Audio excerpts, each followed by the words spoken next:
Well, good evening, everyone. My name is Glenda Elko, and I am going to be your moderator for this evening's forum. Pleasure to welcome you here tonight. The Chamber of Commerce in Lloydminster and right across Canada is a non-partisan organization, and we take the responsibility to our members and our community very, very seriously, and for that reason, we regularly host forums such as this. So our candidates in this case are running for municipal, but we've also done provincial and federal elections as well. All the candidates running for the municipal election have been invited to attend and participate in the forum this evening, and they're all seated right out here tonight. Welcome, candidates. Thank you for taking the time to come and join us at the forum and participate and with us and our community in this democratic process. Very fortunate to live in a country where we have the right and the privilege to vote for those who are leading us in government. I also like to thank the Lloydminster Exhibition Association and their staff for hosting us tonight. Their support and participation makes it possible for us to carry out this important function, and we're fortunate to have this fine facility here in Lloydminster to host events such as this and many, many others. With me tonight, doing the question collation are the Chamber Vice President Jody Herbus and Political Action Committee member Jackie Tomeyer, to my left over here, both of them. And our timer tonight is Serena Shudeen. She just disappeared on me. There she is over there. And our floor assistant is Terry Lynn Mackey. Thank you to all of you. And thank you for those of you at home or wherever you might be for tuning in tonight. And a huge thanks to the candidates again for making this a priority on your calendar.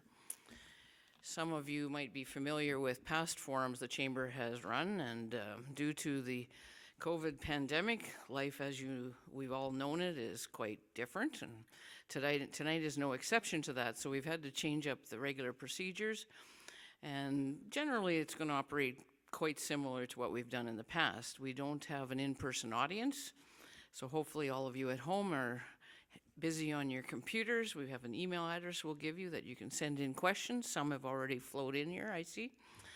And we are live streaming this through the Chamber website and other social media pages.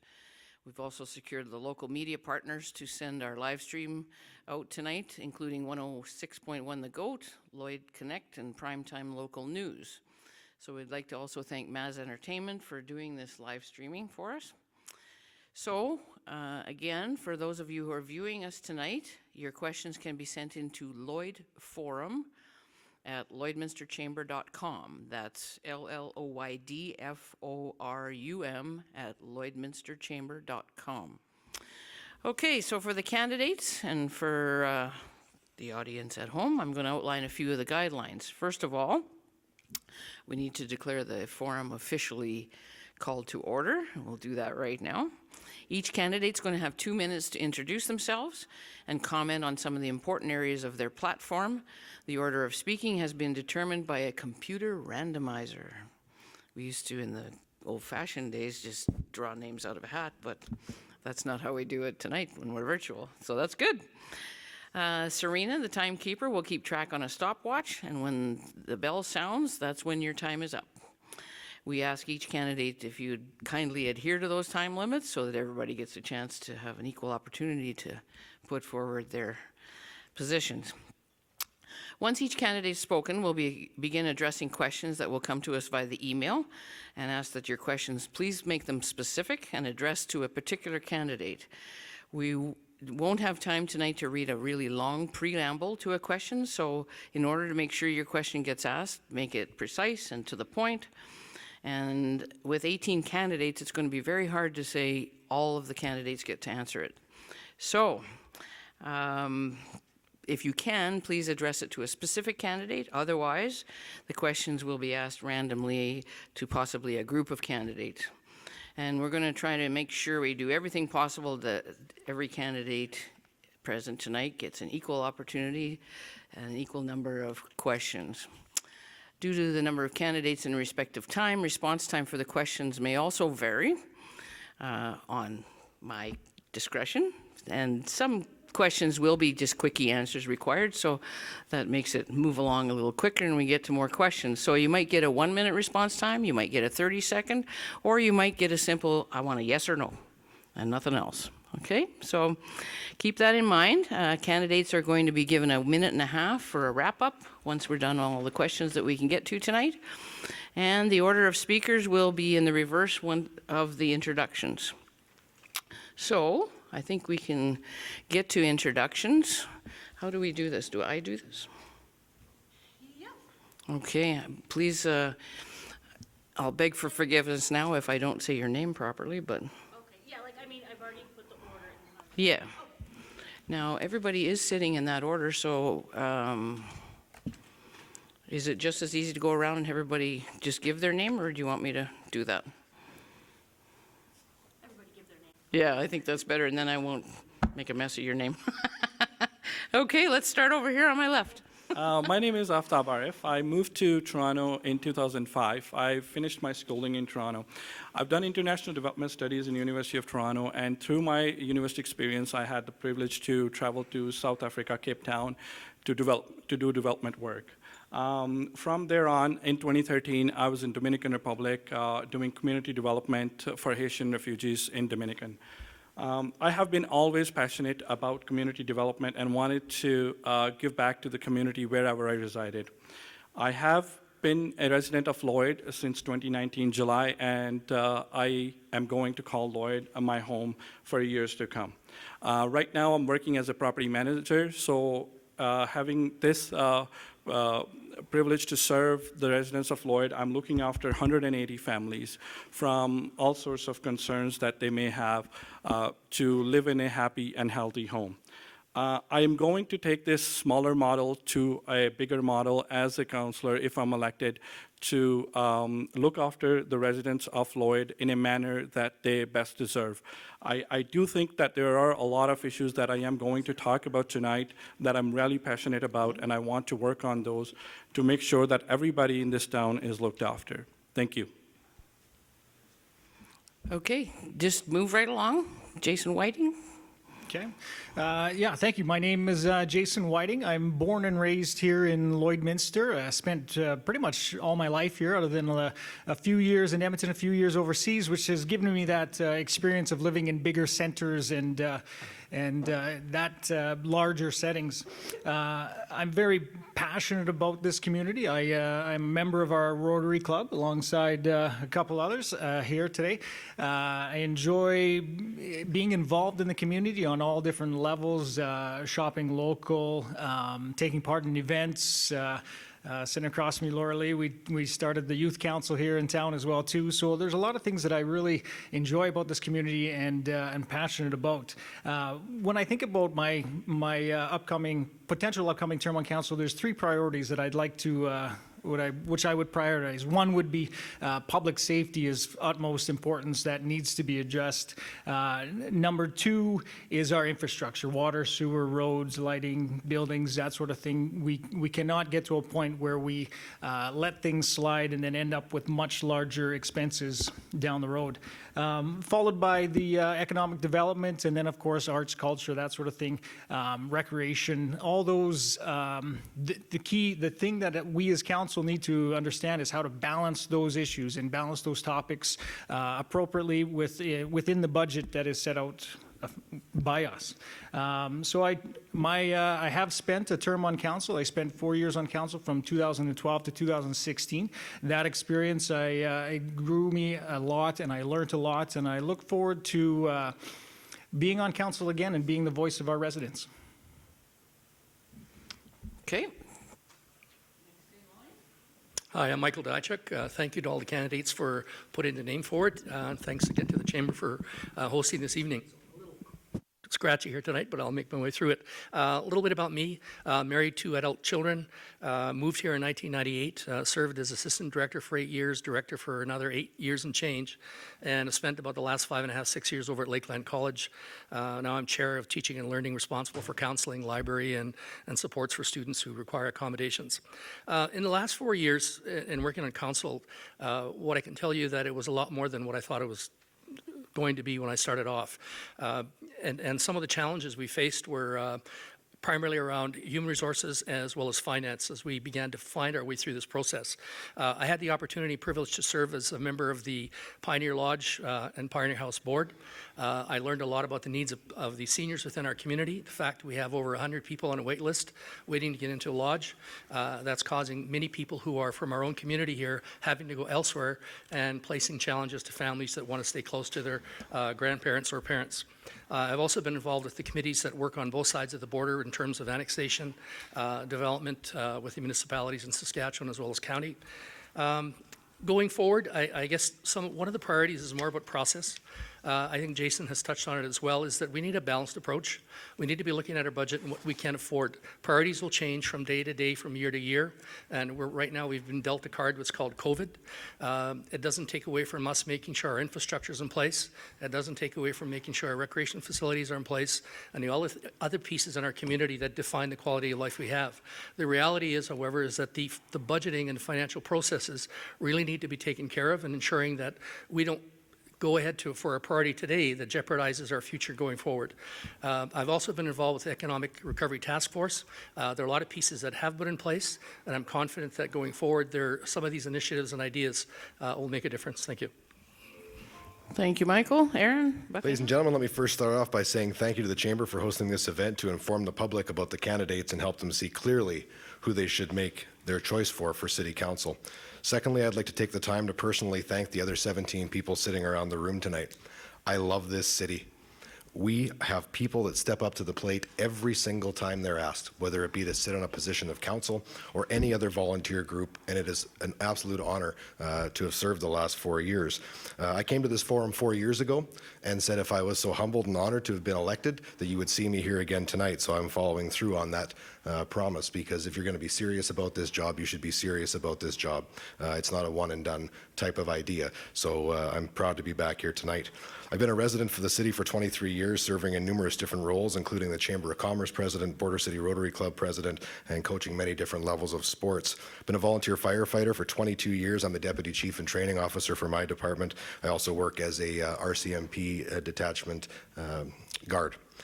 I wish for our city to continue to grow in every aspect. Every single family in our city should be proud for the opportunities it can provide. Setting your roots in Lloydminster is a very desirable thing to do. I started my family and my own business here, and I hope that every young person and even the elderly want to be here.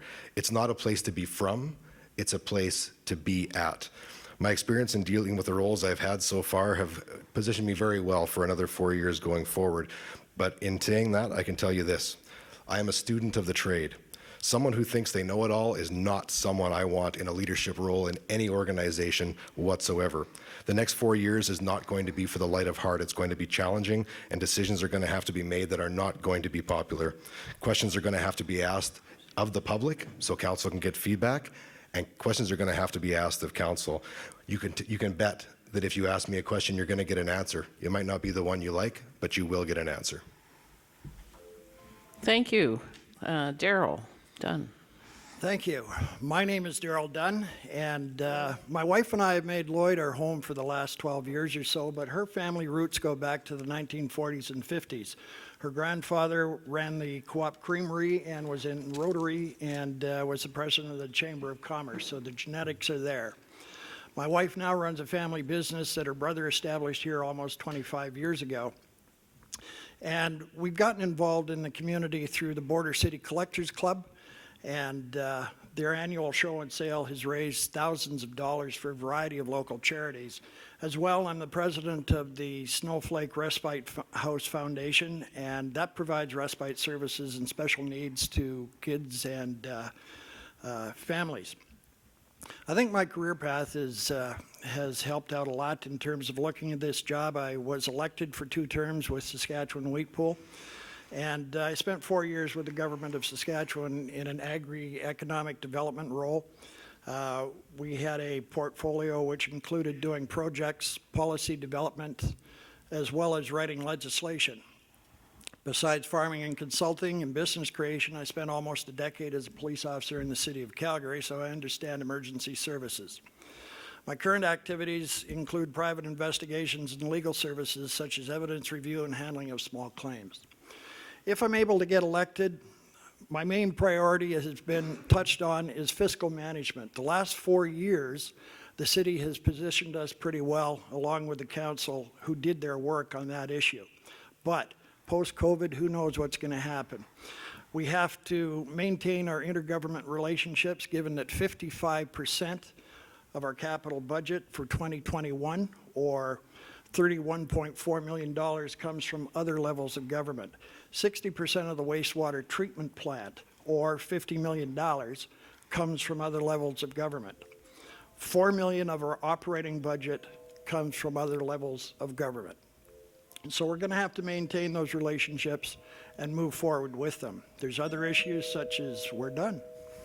Thank you. On to Sheldon Weinrock. Good evening, Lloydminster. My name is Sheldon Weinrock, and I am one of 18 people asking for your vote in the upcoming election on November 9th. Let me start by saying thank you for giving me your time tonight. I do appreciate it. Thank you to the Lloydminster Chamber of Commerce for hosting this event and allowing myself and the other candidates a few minutes to share with you our vision for Lloydminster. Why should you vote for Sheldon Weinrock? The number one reason is that I care. I care that our current City Council and the next City Council has some big challenges ahead. We are dealing in unprecedented times right now, and my time spent navigating the company that I work for today through this time makes me well suited for the challenges ahead for our city. I, with my fellow councillors and with the leadership of our mayor, will be ready to forge ahead and do what we can to ensure Lloydminster is in the forefront and ready to meet those challenges. I care that any money spent will be spent with the best intentions for all of us. Historically, 42.8% of the city's revenue stream is generated by business and property taxes.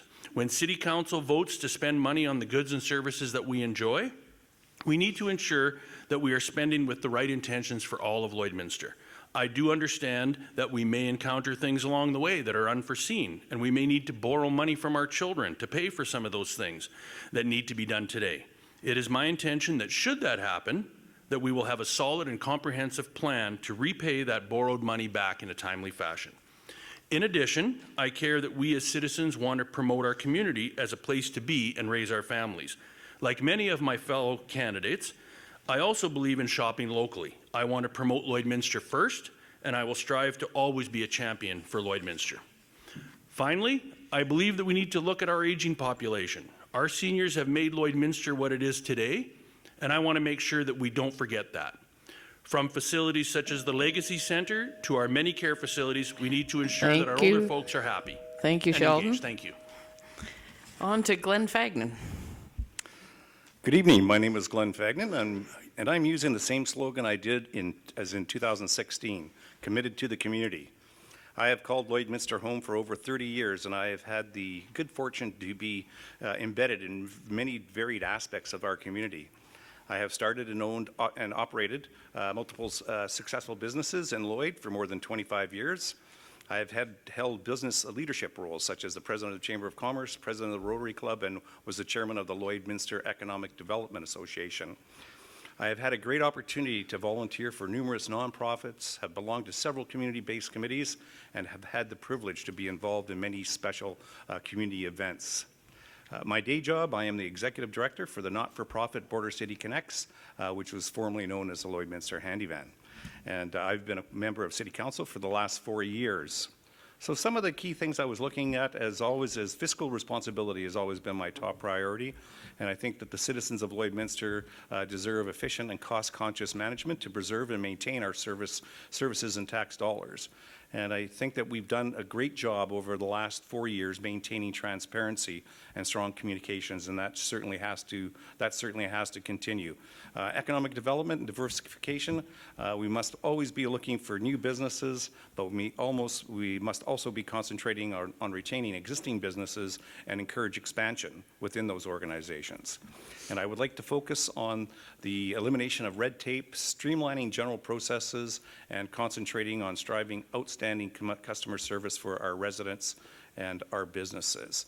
And I started a couple little projects here before COVID, and one is very inexpensive, and they are a crime prevention committee, and also a universal parking program for community members with physical and mental challenges. Thank you. Thank you. Bill King. Hello, I am Bill King. I am third generation from Lloydminster. I've held management positions in 3 major companies. Also, I had the opportunity to introduce a specialty product into the Canadian market and successfully marketed it across Canada.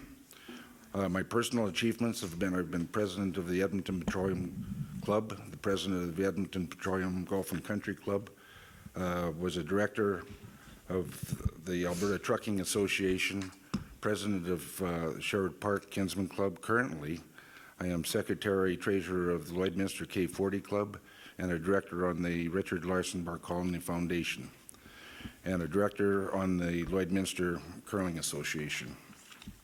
Important areas of my platform are infrastructure and facilities, fiscal responsibility, safety and community well-being, and social issues. Thank you very much. Thank you, Bill. Let's go on to Jonathan. Thank you. I wanted to start by thanking the residents of Lloydminster for electing me to council in 2016 and giving me the opportunity to lead and govern in our city. I want to express how grateful I am to have been able to connect with residents, businesses, and other organizations across our community to get a feel for what matters to them most. As a city, we have overcome many significant hurdles in this past term, from governance reviews, forensic audits, depleted reserve balances, loss of land sales, over-reliance on utility revenues, funding on looming mega projects like the wastewater treatment plant, a buildings report indicating that many city facilities are at or near end of life. All of these challenges we faced head-on and in the public eye. We implemented stronger policies to ensure that your tax dollars are being spent with confidence on city business. We have engaged residents through your voice events, open houses, and surveys to listen to your concerns and get your feedback on ongoing issues. We have I can tell you that I have advocated for the open and honest, transparent government that you see today in the city of Lloydminster. I have put the high ethical standards and analytical approach that comes with being a chartered professional accountant and the balanced decision-making that comes with it. Now, I need to say that I have to be mindful of the fact that we're still in the middle of the COVID-19 pandemic. And as far as that goes, we're not out of the woods yet. We have to be mindful of where we are as far as health and safety, or the business struggles, and the financial hardships of individuals. We can't spend our way into a recovery, but through strategic investments in our infrastructure deficit, in economic and community development, we can create a community that is stronger and more resilient than ever, and we can create a higher quality of life where individuals and businesses can find success for current and future generations. Thank you. Thank you. Chris? Hi, I'm Chris Carnell. I have been a school board trustee with the Lloydminster Catholic School Division for the past 8 years. My experience on that board has provided me with a crucial understanding of the political complexities and challenges we face being a bi-provincial city. As a trustee, I've dealt with balancing budgets, wise spending, and working at the board level to secure provincial funding for school expansions. I understand how council and admin complement each other within their own unique roles to provide the best possible service for ratepayers. My time on the school board has prepared me to hit the ground running if elected to city council. This is one of the most important municipal elections of our lifetime, and right now, the #1 issue we are facing is reviving our economy. This absolutely needs to be our priority. We need to support all small business in our community because that is the cornerstone of our economic recovery. I was a bit surprised when council announced that the e-commerce grant would exclude home-based business. I understand the good intentions and the desire to help with COVID relief, but our targeted handouts, which pick winners and losers in industry, a prudent use of taxpayers' money. When the economy turned upside down back in the spring, many residents faced pay cuts, benefit cuts, even job loss. I myself had to rely on my home-based business to keep my household afloat. A more fair approach that would have eliminated red tape at City Hall would have been to trust that business owners know what best to spend their money on and taken that money and cut business tax just a little. I know it wouldn't amount to much, but if we did that with other programs that may no longer serve Lloydminster as they once did, this strategy starts to add up. We need to be figuring out ways to lessen the tax burden, not constantly just increase it. Too many tax hikes hurt our city, especially those who are living on fixed incomes. In order to achieve a balanced budget, council needs a new vision and people who can make tough decisions, and making tough decisions is something I've gotten used to as a trustee. To attract more industry to Lloydminster, we need to invest in what we already have throughout the city, constantly sprawling and spending on more new developments when we have vacant lots available, commercial buildings sitting empty, and tons of houses on the market only takes money away from our existing neighborhoods. We need to slow down and not just think we can spend our way back into prosperity. Thank you, Sean. Moving on to, Chris, moving on to Sean. Hello, I'm Sean Davidson. I'd like to first just thank the Chamber of Commerce for putting this on. The other 17 members here, or 17 council candidates. It's a big decision to step up and to want to do this. It's a wonderful city, and it really represents who we have here. It's a diverse group. Anybody is going to be wonderful at it. Now, I moved here in 2004. Since then, I met my wife. I've raised two beautiful children, started a business, and invested heavily in the local real estate market. We need everybody in Lloyd to come together and really produce and make Lloyd great. There's no better situated city in Western Canada than Lloydminster. We have the opportunity here to really put our fingerprint, on the future of Lloyd. In doing that, we'll bring new businesses in instead of watching them leave. We'll encourage local entrepreneurs to step up and be a part of the community instead of chasing them away with tax burdens and red tape. We need to make everything safer in our community, just from the simple things of slowing down in school zones, in park zones, kids being free to walk at night. It is a beautiful city, and we need our community to come together. My biggest thing is going to be fiscal responsibility. As a business owner, going through these hard times, I know what it takes to drive the economy. I've been there. I live it every day. We need to just come together. Thank you. Thank you very much, Sean. Dean. Good evening. I'm Dean Segberg, a father of three wonderful children, Drew, Dane, and Daisy, and husband to my incredible wife, Delee. I'm the sales manager at MTM Energy, a locally owned and operated oil field and agricultural supply store, and Lloydminster has always been my home since I first moved here in 1993. Moved here then to play hockey, attended college here, met my future wife here at college, and moved away for work in the oil patch for 10 years. We moved our family back here in 2008 to be home. Since coming home, I've been very active with minor hockey as a parent, coach, referee, and chief since 2013, member of the executive board since 2017, and the past 2 years as the executive chair. I've been involved on the kids sport board in the past for 3 years, and with my wife had started Lloydminster Autism Awareness in 2010 as a support group for families such as ours that were looking to share our experiences living with a child on the autism spectrum. I want to use my experience in sales to sell Lloydminster to new companies to come here, new families to come live here, and to current citizens that perhaps have not experienced all that we have to offer. Tonight, you'll hear a lot of the same phrases and words: wants versus needs, diversify the economy, downtown redevelopment, local companies first, transparency, integrity, fiscal responsibility. As residents, we need to make sure that we elect a council that will follow up on these points and deliver on these promises. Be sure to make your decision and get out and vote on November 9th so we can continue to make this city great for future generations. And in closing the opening comments, I also would like to thank all 17 people that have stepped up and let their names stand, and to the Chamber of Commerce as well for allowing us the opportunity to meet you all virtually. Thank you. Thank you, Dean. Cheryl. Hi, my name is Cheryl, and I would like to start by thanking the Chamber of Commerce, the Lloyd Exhibition, and all of their team behind them, as well as the residents of Lloydminster. I, Cheryl Ross, believe what makes me stand out as your candidate is that I have been actively involved in many areas of Lloydminster community for the past 25 years. I value the voice of Lloydminster residents and would love the opportunity to help our community thrive. In the last 4 years, I have made a commitment to attend City Council as well as GPC meetings on a regular basis. I am also known in City Hall on a first-name basis. From this, I have gained insight on existing policies, procedures, and bylaws that will help make me a knowledgeable council member. I will serve with integrity by ensuring clear and concise communication with all residents. I am committed to be your full-time councillor and serve in the best interest of this community. I value honesty and will be sure to show transparency in everything I do. This is a bit of a short list and a snapshot of the past and present community involvement that I have.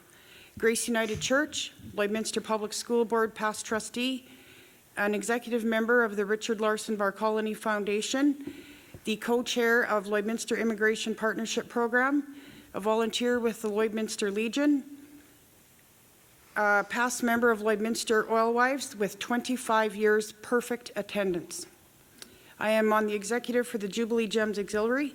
I am also an advisory member of Lloydminster Learning Council, and I have sat on several Lloydminster Community School Councils. Thank you for your time. Thank you, Cheryl. Charles? Good evening. I'm Charles Balenga. I'm a first-generation immigrant. I'm a husband to Darla Balenga, who is raised from Lloydminster. I'm a father of 5 children. I want to start by thanking the Chamber of Commerce for putting this forum together so that we can get to know each other here and express our desire to make Lloydminster an even greater city. I have 3 principles I'm working on that are really my platform, which is the first is rebuilding the economy, second is fiscal responsibility, third is community building and inclusion, fourth is solution focus, and fifth is housing preparedness. Community building is one thing that I've worked on extensively. I'm a director of Christian Immigrant Support Services, an organization that we started in Edmonton in 2009. And I've used Christian Immigrant Support Services to build the community extensively by matching immigrant and non-immigrant, so Canadian-born and non-Canadian-born, to be able to build a relationship where they can learn from each other. And that has resulted in so many success stories of immigrants who have settled successfully in Canada. I continue to do that kind of work here while building Christian Immigrant Support Services here. We've organized Black History Month, and we've organized human rights and racism, anti-racism.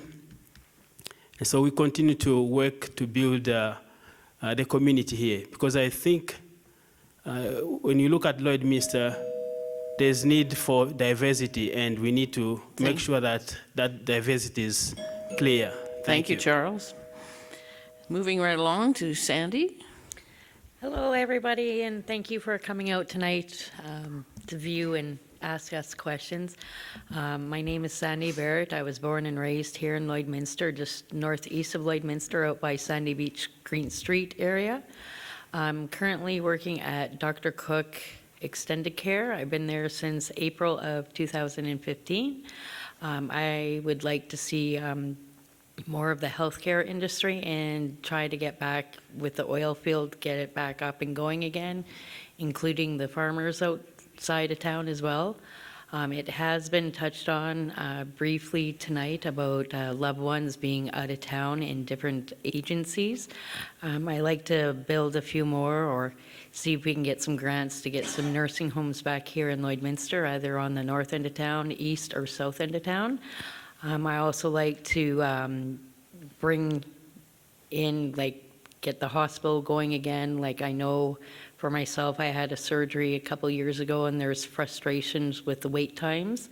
I'd like to get the doctors and some nurses that are specialized in those fields to come into Lloyd. So yeah, that's a little bit about me. So thank you very much for your time. Thanks. All right, thank you. Laura Lee? Good evening, and thank you to the Chamber for hosting, and to all of the candidates, thank you for investing in our community. My name is Laura Lee Marin. I want you to know that you can vote for me with confidence, knowing that my work and my life experience will serve you well on City Council. It is important that council members have a strong understanding of financial management, and for 10 years I worked in the financial industry. This experience has served me well as I have developed and managed budgets, created strategic and risk management plans, and managed large projects funded by all levels of government. For the past 8 years, I have been informing the development and implementation of Alberta's cancer plan and informing the strategic plans to manage wisely the operational funding. The energy industry is key to our family's livelihood, and I am aware of the complex challenges that the industry faces. I commit to advocate for fair policies and to explore new opportunities. I am a strong and skilled advocate and have been successful at having legislation passed by all levels of government. I am the co-founder of the Lloydminster Youth Council and co-chair of YLL My Home, whose vision is to create a community where kids can grow up great. As a volunteer with Project Sunrise, I led the development of the Lloydminster Mental Health Navigation Tool, which is an innovative resource unique to Lloydminster. The 5 pillars of my platform are economic development and growth strategy, to think big and build prosperity through economic development, support our business community, and create a foundation for economic recovery, sustainable fiscal management and strategic planning to manage the budget wisely and build a strong plan for today and for the future, and creating community to build individuals' resilience, business, and social supports, to strengthen regional and provincial alliances by developing strategic partnerships and relationships that support the creation of a strong and vibrant region, and to promote our border city as a great place to live, work, and play. I'm Laura Lee Marin. To learn more about me and my vision for Lloydminster, visit creatingcommunity.ca. Thank you. Let's move on to Rhiannon. Hi, I am Rhiannon Greening. I have lived almost my entire life here in Lloydminster. I met my husband Mike when I was in high school. We've been married for almost 15 years. We have 4 sons together, and we are both extremely proud to be raising our family in Lloydminster. One of the many things I do, I'm an entrepreneur. I have my own business as a labor and birth doula for over 8 years now. I became a doula after I had a really bad experience with postpartum depression. Part of the reason why I am doing this, I want to raise my platform to speak about mental health awareness and help end stigmas around it. I've dealt with my own mental health problems throughout the years, and I really want to share my story and hope that it reaches somebody else. Some of the things that I've done in the community, I've worked for about 4 or 5 years running mom support groups. My husband, I guess not me, but my husband, has been a coach and volunteer for hockey, Lloyd Minor hockey, for over 10 years.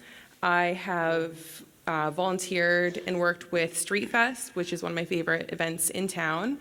And one of the things I'm really proud about is I sit on the Maternal Mental Health Initiative Committee.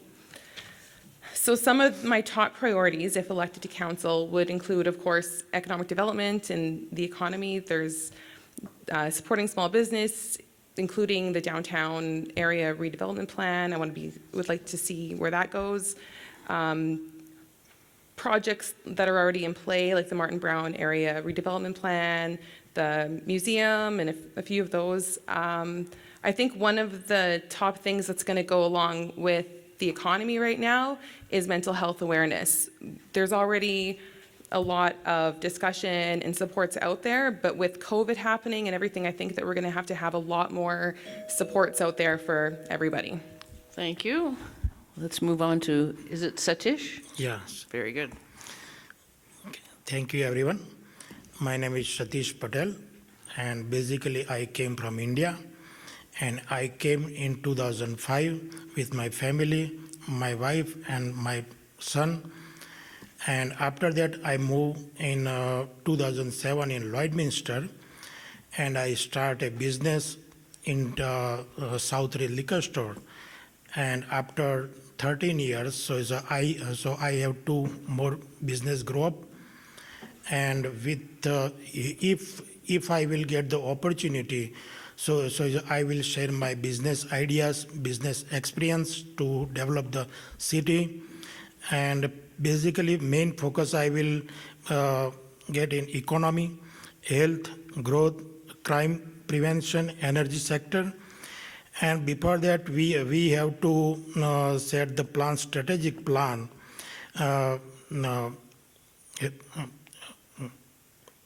which outlines areas of strategic focus on, provides the clear objectives for the council and the administration. The objectives, vision, mission, and values for the highlighted. As the city council first decided on the city's ideal future, vision, and the general direction it will take to achieve the future.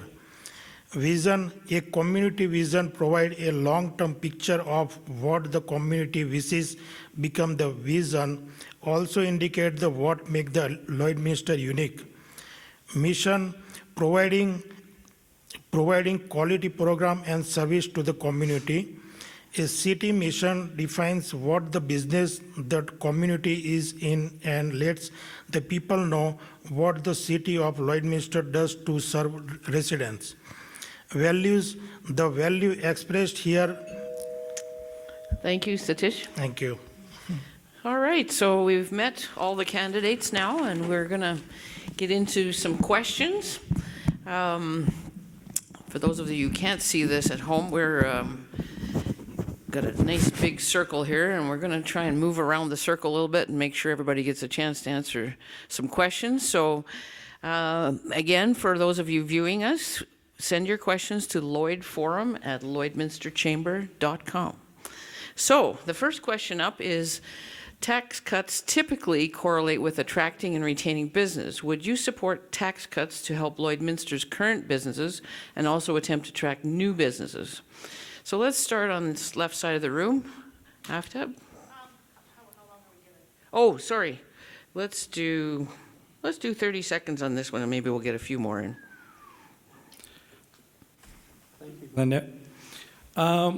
I would like to say yes, definitely, of course. And in the short time given, I would say that that's one of the biggest incentives you can give to a small business in our town.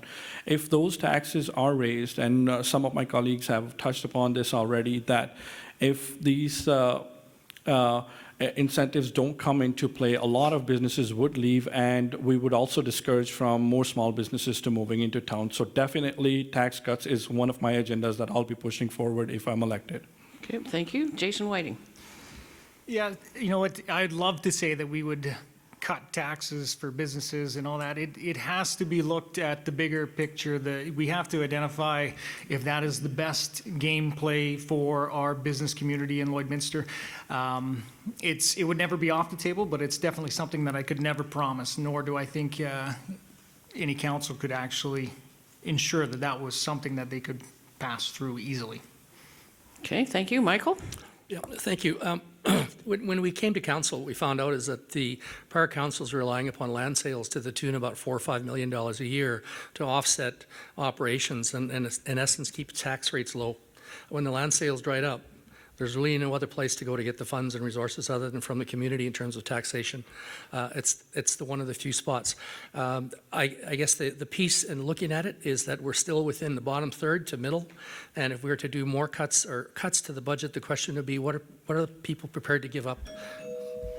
Thank you. Aaron? Thanks, Glenda. There are a couple, there are a couple of things on that. I've heard people throw out there that we should be giving tax breaks to specific businesses and incentivizing things to come in. Well, there's legalities involved with that.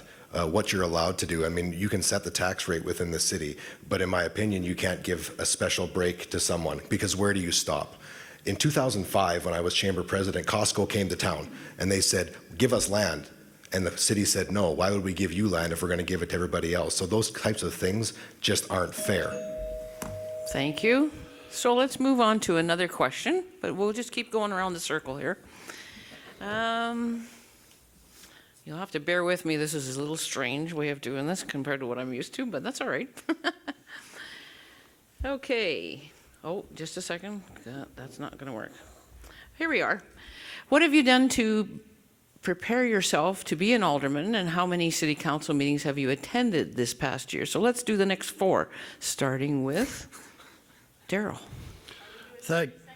Yep, same amount of time. Okay, thank you very much for the question. Being a private investigator, this is a simple answer. In January, I gave some thought to whether or not I was going to do this, so the first thing to do was investigate what's involved. I've been attending the council meetings and governance priority meetings since January, along with Cheryl, and tremendous learning experience in finding out what information is there. Okay, thank you. Sheldon? Thank you, Glenda. What I've done to prepare is basically lived my life in Lloydminster. I've been with the same company a long time.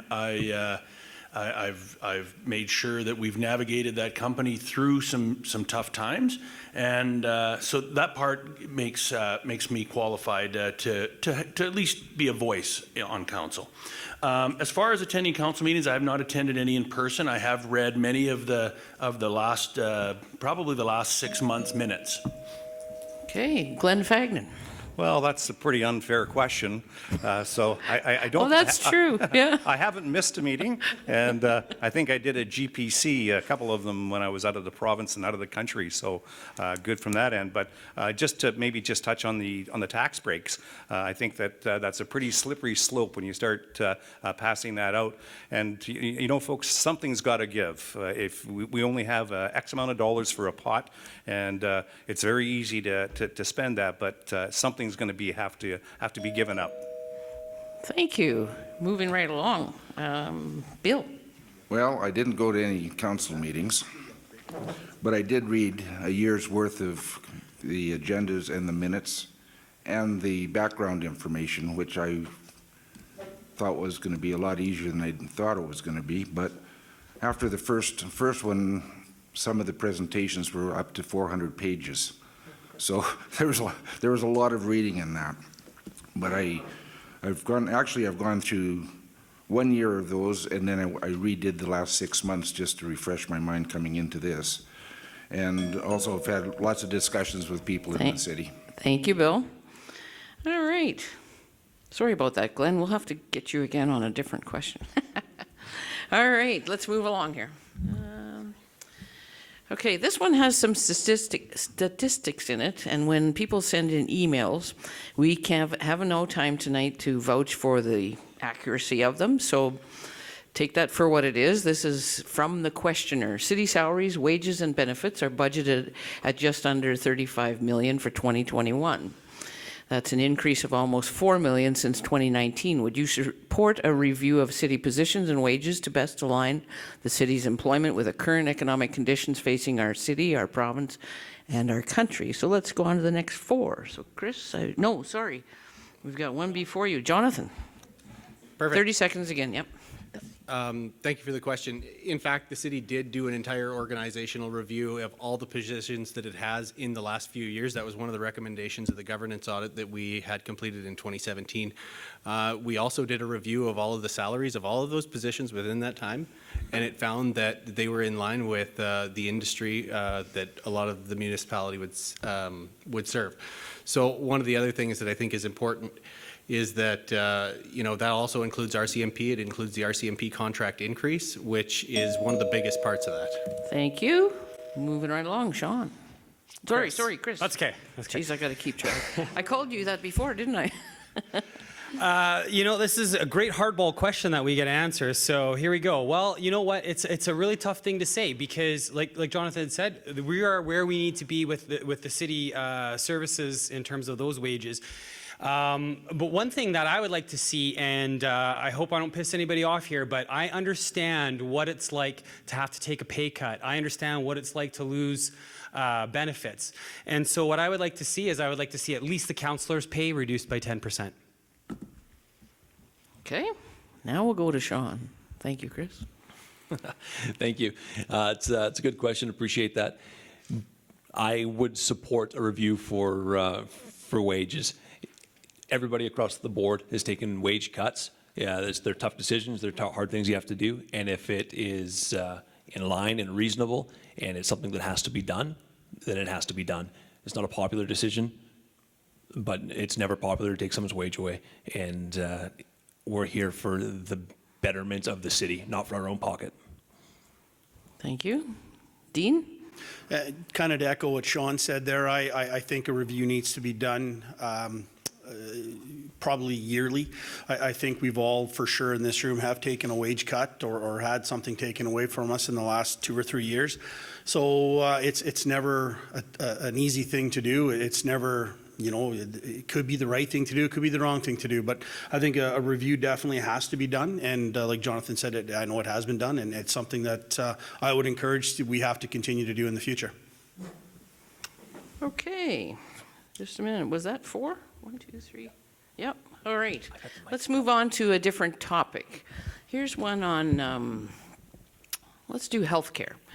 Healthcare is traditionally a provincial issue, but Lloydminster needs a made-for-Lloydminster solution. Basic healthcare needs in Lloydminster are not being met because of the flawed biprovincial healthcare system or lack of system, which the asker wants to know which candidates will make a made-for-Lloydminster healthcare system a priority. So let's go on to the next 4 and see what your thoughts are. 30 seconds again. Well, I really haven't done any background check or homework on a made-for-Lloydminster healthcare system, so I would hope in good faith for what we see and what we witness in our community, we're doing what we can with what we got. And it'd be my understanding that there's lots of partners at the table that are moving us forward and looking after the needs of our healthcare. Okay. Charles? Yes, we all know that health is very important. If you're not healthy, you cannot produce as much as you want. And so healthcare is important, and I'll rely probably on my wife, who is a clinical instructor at the hospital. She knows more about healthcare, so I get to know a little bit more about it from her side. But I think we need to find ways to make healthcare in Lloydminster adequate for everyone. Thank you. Sandy? I do work in healthcare as a healthcare aide, and this topic has been brought up to the RNs, LPNs, and the healthcare aides, just for the simple fact that on Alberta it's one way and on Saskatchewan is another way. We are wanting to have one cohesive unit in Lloydminster because of it being on the border. So yes, I do agree. I think we should have the exception of Lloydminster being one unit as always. Okay, thank you. Lauralee? Yeah, well, this is a great question because I might bring a different perspective to this. The biprovincial agreement is very complex, and we really need to work as a community to have the recommendations of the biprovincial agreement in place. So what I would actually do as an approach would be to engage community members, to use their voice, to advocate. So we can have council advocate, we have health advisory councils in our community that advocate, but we actually need all of you to advocate for improved health services in Lloydminster. Thank you. Moving right along, we're going to change up the question a little bit, back to more to do with the city. Darn, I like the healthcare one. Well, you'll get another one. I was prepared for that one. Okay. Let's do Rihanna and Satish for this one. As a councillor, will you be that person to do your homework and hold administration to account? We want council to make decisions, not city administrators. Yes, absolutely. Over the last 6 months since I kind of decided to run for council, I have been observing online a lot of the meetings and in person when I can. I've seen just been learning about how it works and how administration and council work cohesively. I think it's important for us to set the tone and to also take in their information and accept it and Yeah, doorbell. Ish, go ahead. Yeah, definitely. We have to figure out what the expenses goes on, what the budget comes from the city, and we have to calculate the main important points, what the management, salaries, expenses, and we have to control on that, and then we can decide. Okay, thank you very much. Okay. So we're going to change this up a little bit. You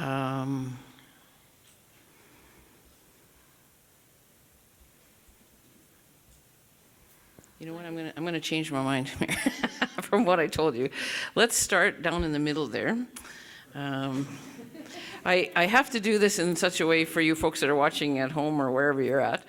The folks running the cameras need to get to who's going to do some speaking, so I can't have them running all over the place here. So anyway, let's do another health one. Awesome. And we might do a few more and make these answers 30 seconds again. What are your view on masks, and will you mandate them in Lloydminster? Let's start with Jonathan. Let's do that. Well, to be completely honest with you, I don't believe that the City of Lloydminster as an organization necessarily has the expertise in-house to decide whether or not masks are absolutely necessary. We generally rely on the provinces to give us advice on those things, but what you'll find is there's often inconsistencies even from what you'll get within a single province. So we'll have to make adjustments as we hear things to at least make it consistent so that we can manage and effectively apply those rules if they do come. Okay, Chris?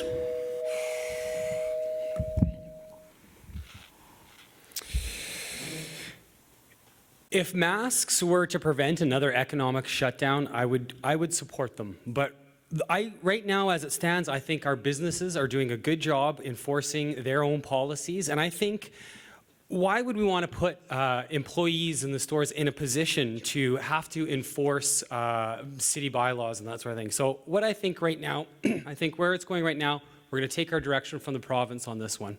Thank you. Okay, let's move over to Sean. Same question? Mm-hmm. Damn it. No, I don't think we need to make masks mandatory in Lloydminster. It's an individual's choice. We're all adults here. If we have a cough, a sniffle, if we have concerns, we put our masks on. If you're feeling healthy and everything's okay, you don't have to wear your mask. That's my own personal opinion. When I go into stores, sometimes I wear masks, sometimes I don't. And I'm sure when I look around the room, everybody's the same way, same with the citizens of Lloyd. We just need to be responsible. Okay, let's move on to Dean, right? Okay, thank you. I personally, to kind of echo Jonathan, I don't think none of us are experts in the room by any stretch. I think we need to default to the health authorities and the scientists to tell us, to give us guidance, not to tell us necessarily. But I also think we need to be responsible ourselves. You need to maintain social distance when in public, and if you don't feel comfortable, then don't go. That's as simple as that. So we need to be more responsible as citizens to ensure that we keep each other safe. Okay, Cheryl? Same question, Glenda? Yes, yep.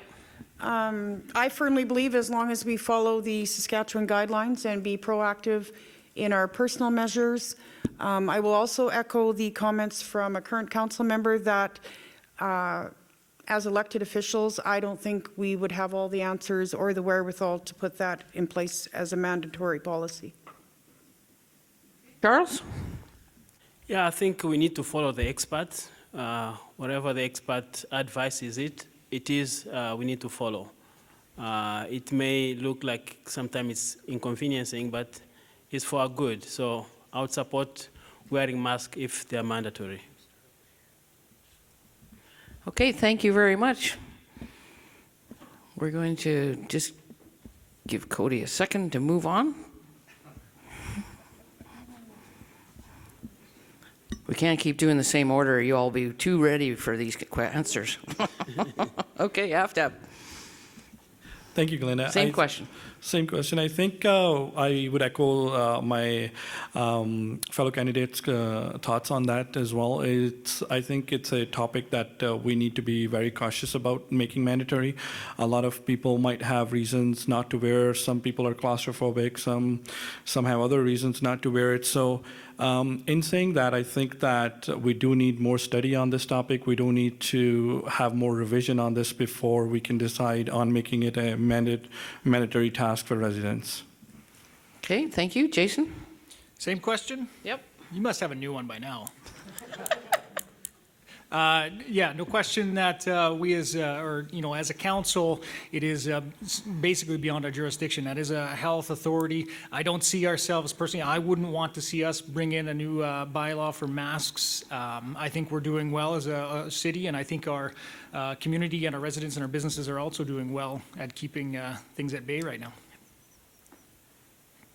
Okay, Michael? All right, good question. COVID's a moving target, and I think new information comes out every day, and there's a lot of confusion, and people are uncertain what difference we made by the mask. I wear one as often as I can. I'm immunocompromised with asthma. I would encourage everybody to wear one, and if you don't believe in the mask, I guess that's your personal choice. But if you're against it, the next time you have surgery, tell the doctor, nurses, don't wear it, it's okay. Thank you. Satish? I think the mask is a serious problem, but people, they have to very safely clarify, right? Because when you don't wear the mask, when you go to the store and someone is facing the COVID-19, so you will be in trouble. So not you, your families will be in trouble. So I think a mask should be necessary. Thank you. Aaron? Thanks, Glenda. It's been said before, and I have no issue with anyone wearing a mask whenever they feel comfortable to do so. We don't know everybody by name and face in this city, and so some people might have the, like Michael said, the immunocompromised situation. I don't think it's under the city's purview to do the healthcare things. We need to advocate for healthcare in our city, and healthcare comes from both provinces. And in this situation, if the Saskatchewan government made it mandatory, that is the health regulations that we're following, and we'd have to follow it, but I wouldn't be in favor of putting it in right now. Okay, Rhiannon? Following what Aaron said, if it came down from the Saskatchewan Health Authority that it was mandatory, then absolutely. I think we are doing pretty good here. Personally, I wear a mask when I go out, and when I take my kids out, they wear masks. That's just how we have felt comfortable doing this. I don't think it's up to the city or council to make anybody or tell anybody to be wearing masks. It's all up to the health authorities. Okay, thank you. Daryl, sorry. Yep. Very simple answer. I wear one now and again when I think it's appropriate. I agree with Jason. I don't think the city has the mandate or the jurisdiction to impose them. And I will tell you that as an ex-cop, there's no way I'd want to try and enforce it. Okay. Laurie? Well, enforcement is always an issue, but ultimately we need to protect our most vulnerable population. To be a strong community in all aspects, we must be a healthy community. So I think that we really would need to rely on the public health orders. What are the scientists, the medical officers of health telling us? What are the numbers in our community? Do we need to respond in a way that, the pandemic is hitting us hard? And so for a short period of time, we might need to do some mandatory masking. But I'd look at the research from other communities. What's their experience of Lethbridge, Jasper, Fort Saskatchewan? Thank you. Sheldon? Thanks, Glenda. Yeah, I agree with Daryl as well. If we mandate this thing, we're just putting more emphasis on our services, police services, and everything else to try to police it. But we do take our guide from Saskatchewan Health, and if they mandated it, there wouldn't be any issue because we'd have no choice. Thank you. Okay, thank you. Sandy? Hi. I work in healthcare, so I'm used to wearing a mask at work already. I think, as it said was here, I do agree it's pretty hard to mandate individuals to wear it by all means, but I do believe that you have the right to wear it if you don't feel comfortable in a crowd or a setting. Thank you. Glenn? And I try to lead by example, being on council. Certainly, through the whole pandemic here, the City of Lloydminster has followed Sask Health on everything, and I think that that's what we need to do. It would not go over well for us mandating it, and the only way I would do it is if the province mandated it for us. Yep. Bill? Okay. As we've said, we follow the Saskatchewan Health Authority. I don't think the City Council has any knowledge of wearing a mask or not wearing a mask. So I think we should turn to the people that have the knowledge, and also, as citizens, use common sense and be aware of your environments. That's as simple as it gets, I think. Thank you. Okay, next question. City maintenance vehicles can be spotted all over town throughout the day traveling the local streets. Would you support a review of our maintenance department to ensure efficiency of the crews is being maximized and that our maintenance staff is justified for the work being performed? So let's start with Satish. Yes, definitely. Oops. It's on. Try again. There you go. Repeat the question, please. City maintenance vehicles can be spotted all over town throughout the day traveling the local streets. Would you support a review of our maintenance department to ensure efficiency of the crews is being maximized and that our maintenance staffing is justified for the work being performed? Yes, absolutely. Thank you. Again, 30 seconds. Rhiannon? Yes. Hello? Yes, I would support a review. When I went to the first draft reading for the 2021 budget, something that did come up, and I would need to know a little bit more about this in the background, but something that came up was there was a few requests for new vehicles. I don't know how old the other ones are, how long they're in play for, but yes, I would be open to review on that. Okay, Laura Lee? If there's a particular concern that people have, they should take it to the foreman of the maintenance department, and so that they can look into it and resolve it, hopefully. I think as a city councillor, the maintenance staff don't answer to us, and so we would really want to make sure that we're listening to the community, to any concerns that they have, and then really talking with our city manager to see if there's any concerns that need to be addressed. Okay, thank you. Aaron? Thanks for the question. I think it's pertinent this year to bring that question up, because what you may be or may not be seeing around town is a potential, it looks like there's not, or too many people or not enough people in these vehicles, and there's more. With the COVID-19 pandemic, if you look closely around city vehicles, you'll see one in the front driver's seat and one in the passenger's rear. And that has to be for social distancing. They're wearing masks and they're there. So those maintenance positions have been reviewed, and our city maintenance staff are exceptional people. The comments we've got on how our city looks are great. I think they're doing a great job. Thank you. Daryl? Given what Aaron just said, ditto. I know that from listening to some of the maintenance people do presentations at council, so on and so forth, that they are acutely aware of the actions that they do in terms of whether it's efficient or not efficient. Can it be improved? It can always be improved, but we've got some good people working for the city, and they do so quite efficiently. Okay, thank you. Sheldon? Yeah, thanks again for the question. I agree with Aaron as well. The city workers that I've seen seem to be doing a good job. I don't know. They don't come and look at my job either, so maybe they don't think I'm doing a good job. I don't know. But I do agree. I think it's always good to have a look at those kind of things and make sure that we're getting the best bang for our buck, and I do believe we are. So I would support a review, but quite honestly, I think they're doing fine. Okay, Sandy? This will be our last one. Pretty much I agree with it, what everybody else is saying here. I do agree that they're doing an awesome job trying to maintain with COVID going on. So yeah, that's how I feel, yes. Okay, thank you, Sandy. We're going to go on to another question. All right. What do you deem to be your greatest success during your last term and why? What did you previously promise in your previous election platform that did not come to fruition and why? So this will be for all the incumbents. Starting with Glenn. Oh my goodness, what was my best accomplishment? You know, I think what I really enjoyed was working with residents and businesses in the community and solving some of the questions and problems that they've got. I found it very interesting and very satisfactory. I had one individual that, you know, we rerouted the entrance into Bud Miller Park.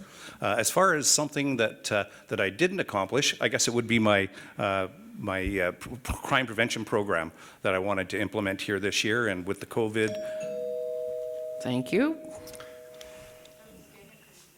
Yep, that's good. Okay, we need another incumbent. There he is. Perfect. So probably one of the proudest, at least accomplishments for me that I know that I contributed to as a member of council that was attributed to the work that I was doing specifically was annexation. I was the city's lead on annexation. Well, not the city's lead, but I would argue, did most of the talking in that scenario and helped us get to a point where we were very close to coming to a deal, but at the end of the day, we got through an 8-year process to have a 35-year plan for how the city will grow at some point in the future. And no, we don't have to pay for development. Thank you. Moving right along, Michael. Yeah, Jonathan's absolutely right, because he did take a major lead in driving the bus with our committee. Probably my greatest sense of accomplishment was in the first 2 years, we were confronted with finance, we were confronted with human resource issues. Being able to manage and steer our way through those first 2 years to where we have a lot more transparency, accountability. We have an excellent city manager. We have an excellent CFO. Those two people are critical to our success. What I didn't get to yet, I think, you know, there's a lot of work to be done around Bud Miller, protecting it from overdevelopment, if you like. Thank you.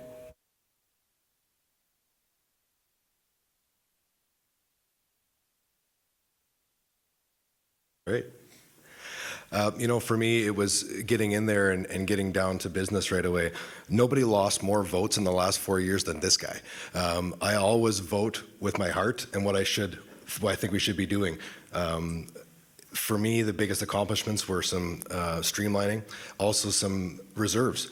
We inherited a city with next to nothing for reserves, and we've now set some of those things up to protect us going forward. For me, my biggest thing going forward is those intergovernmental relations and the positives around two provinces, not the negatives. Okay. I'm hoping the candidates are okay with 30 seconds. It sort of makes you get on the point and we can get more questions asked so that our listeners will get a better idea of how you all think about things. So next question, we're going to start with Dean over there. Many facilities in the city have reached or are closing in on the end of their life. Which facility would you make a priority? I think we would have to do a real in-depth look at it. We've done a lot of studies, a lot of feasibility studies, and I think at one point we need to execute on these projects. You know, otherwise it's a waste of the money right now. So we have to look at the previous wants have now quickly become needs. So we need to look at, I can't say for certain what facility I would want to start with to start, but it would all come down to the money that we've already spent on studies and prioritizing according to what the study said. Okay, thank you. Let's go to Cheryl next. Can you repeat the question, Glenda? Yep. Many facilities in the city have reached or are closing in on the end of their life. Which facility would you make a priority? Well, my priority would be, if elected, to garner more knowledge and work hand in hand with the Build It Now for Lloydminster Cultural Science Centre. There is a plan in place. We have recently got note that there will be a temporary space ready for the spring of 2021. I've heard at council that there's a 10-year plan. It would be in our vested interest as a community to be turnkey operation, open the door within 5 years, and I would strive towards that. Okay. Charles, is it? Yes, I believe that there is no community without culture. So I agree with Cheryl that Lloydminster Cultural Center will be really a big priority, making sure that it is revived and it's up to date to be able to serve our community. Also, the library itself, the library from downtown, needs a better location. Okay, Sandy? I know the old post office, which was the clock tower, that's a heritage building, so I'd like to keep that where it is. Again, with Cheryl and Charles said about the library and the cultural science building, I think that would be a good plan to start there as well. Okay, Sean, your thoughts? Well, I'm not familiar with the state of any of the buildings, so I don't have a particular building that I would like to see redone. But I think we need to stay on top of this all the time. So if there is independent studies or even studies that have been done already, they just need to be reviewed and prioritized. Okay, let's go to Chris. Okay, so assuming we have the money to spend on services, my priority building would be a new fire hall. And second, for nice to have in neighborhoods, it would be the outdoor pool. Okay, let's move on to another question, but that's okay where you've got those cameras. Okay, breaking through the stigma surrounding mental health and addiction issues is paramount for a healthy community. What steps are you prepared to take to bring awareness and promote initiatives that support those that struggle with mental health and addiction issues? Yeah, let's start down there and then we'll start over here. You're first. Okay, awesome. Yeah, so as that is a role of public health and of SHA, I think the role that the city needs to have is one of advocacy. I don't believe that the city should be providing healthcare services. Individuals pay enough personal and corporate tax as it is to the other levels of government that you shouldn't have to pay for healthcare on top of all the other things that the city's providing as part of your property taxes. So I do believe we can advocate towards it. I do believe that we could potentially have FCSS dollars go towards it, but not provide the services. Okay, Aftab, and then we'll go to Bill. I think that's an issue very close to my heart, and I want to start a program funded by the city at Lakeland College to make sure that our young generation is taken care of. I have an article in front of me on this issue from Stats Canada that was published on July 23rd this year. They have did this tremendous study where they were mentioning that after having to talk with a lot of the youth is struggling with mental health. And I can give you all the stats, but with the short time, I would say that is a program I want to start at Lakeland and provide that free services for the mental health. Thank you. Bill? I believe that we have to, as a city, back our nonprofits and our people that are in that mental health state, to bolster, the help, because with COVID and everything, we're going to see a lot more problems, coming in front of us this year. Okay, Jason Whiting. Yeah, I think so. Council's objectives are to protect the public through fire, policing, infrastructure, and facilities, water, sewer, that sort of thing. Mental health is definitely something that is becoming more and more a hot topic. It is something that is should be provided through the health authorities and through our partnerships with other organizations. FCFS was said here earlier, and I think we just need to work closely with all our organizations. Okay, we're going to do a different question and start with Glenn down there, and then I think we'll move over to Rhiannon over here after Glenn. With Alberta looking at developing their own police force and with crime being a major topic in Lloydminster and the surrounding area, would you support adding more police officers? And how do you think the city would navigate if there was an Alberta police force? Well, I think our police officers do a great job. There's no question that is one of our biggest expenses. But I would like to explore the opportunity of the Alberta Police. I think that there's some interest there. I think that the RCMP are on a national basis, and I think it would be a little bit more intimate to have the Alberta. If we did go to the Alberta, we do lose the big resources from the RCMP, so that can be a costly thing when you have major investigations and things. Okay, Rhiannon and then Sheldon. So I don't know a whole lot about the Alberta Police, but I will speak that I think that our police services always need more supports, probably more funding. Our town is growing, our city is growing, and as we continue to grow, we're going to need more supports when it comes to police and fire services. All right, Sheldon? Thank you. I agree with Glenn. I certainly would look at looking at an Alberta police force. That said, I do agree also that the RCMP are doing a great job, and it is a big chunk of our tax dollars, but it's a much needed chunk of our tax dollars. Thank you. Okay, Michael. Yeah, good question.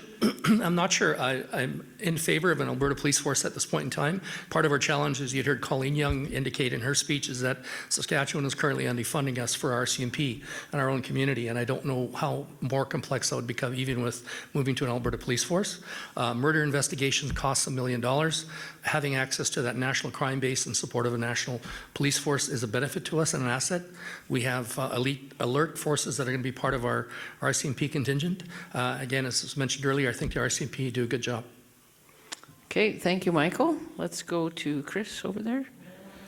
I definitely would stick by the RCMP. There's a multitude of reasons, one being all the assets they have in terms of major investigations, but also because while on school board, we did implement a program with the city of school resource officers and having RCMP in schools interacting with the children. And I think I don't want to ruin those engagements that we already have. It's a really good positive relationship that the RCMP has with our students, and I think that's how I'd like to continue to see it going. Thank you. Okay, Satish? Yeah, absolutely. We need the more force for the RCMP because I have the 8 to 10 years experience in a business because I run my liquor store because my liquor store is robs 3 to 4 times, and particular we need the RCMP officer in the night time after 2 to 4 o'clock. And from my opinion, so we should have to open the one small RCMP office in the south side. Okay, thank you. Sean? I think it's just good business that we need to go down the road of at least looking into the Alberta Police Services. The RCMP are doing a fantastic job. They're nationally represented. They bring all kinds of assets, all kinds of historical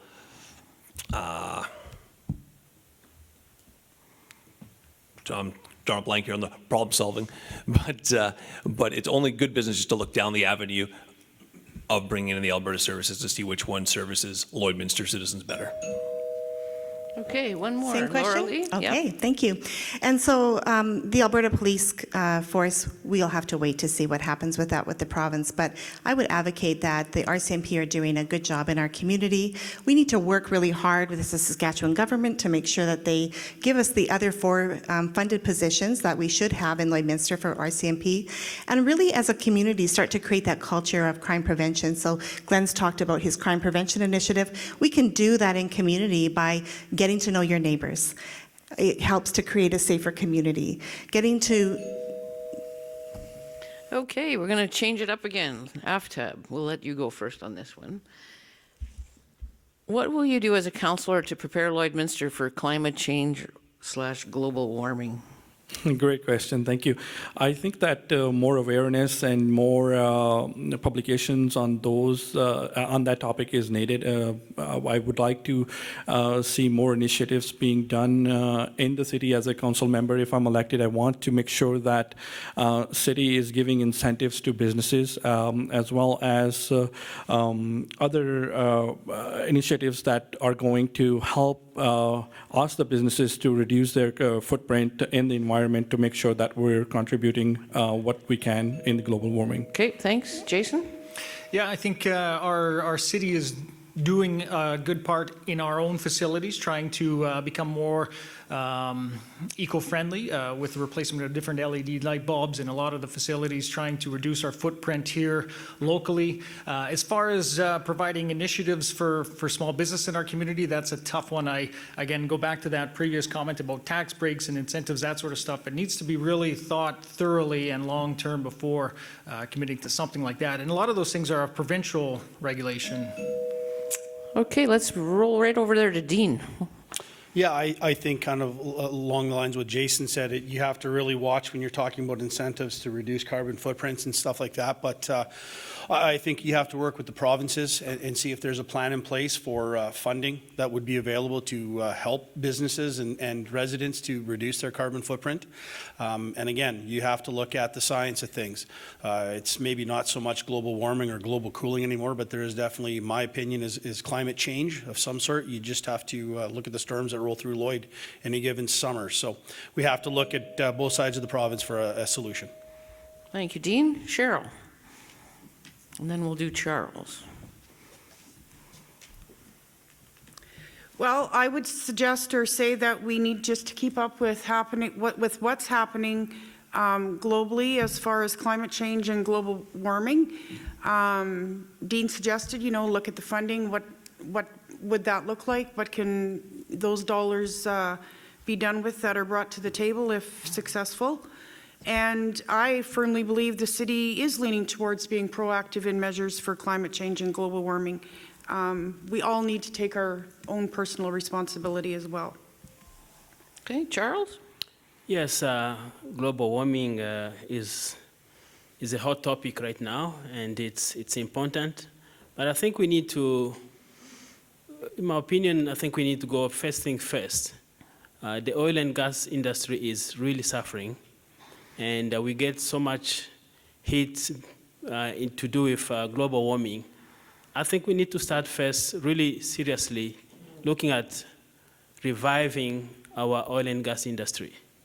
Not that global warming is not important, but we start with oil and gas. Thank you, Charles. I'm going to change the question. Chris, start with you.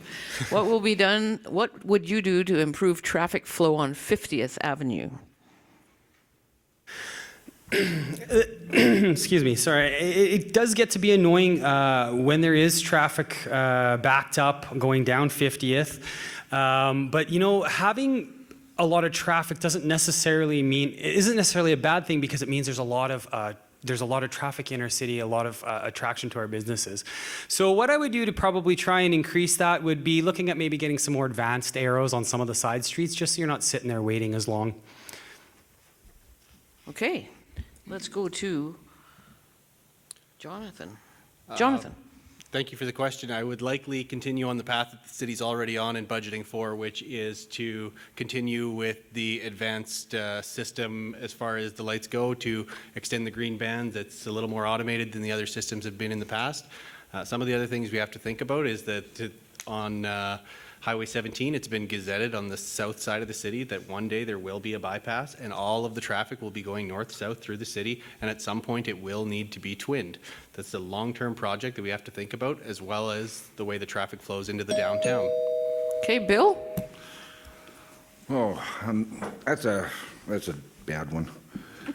I personally, I would widen the south end of Highway 17.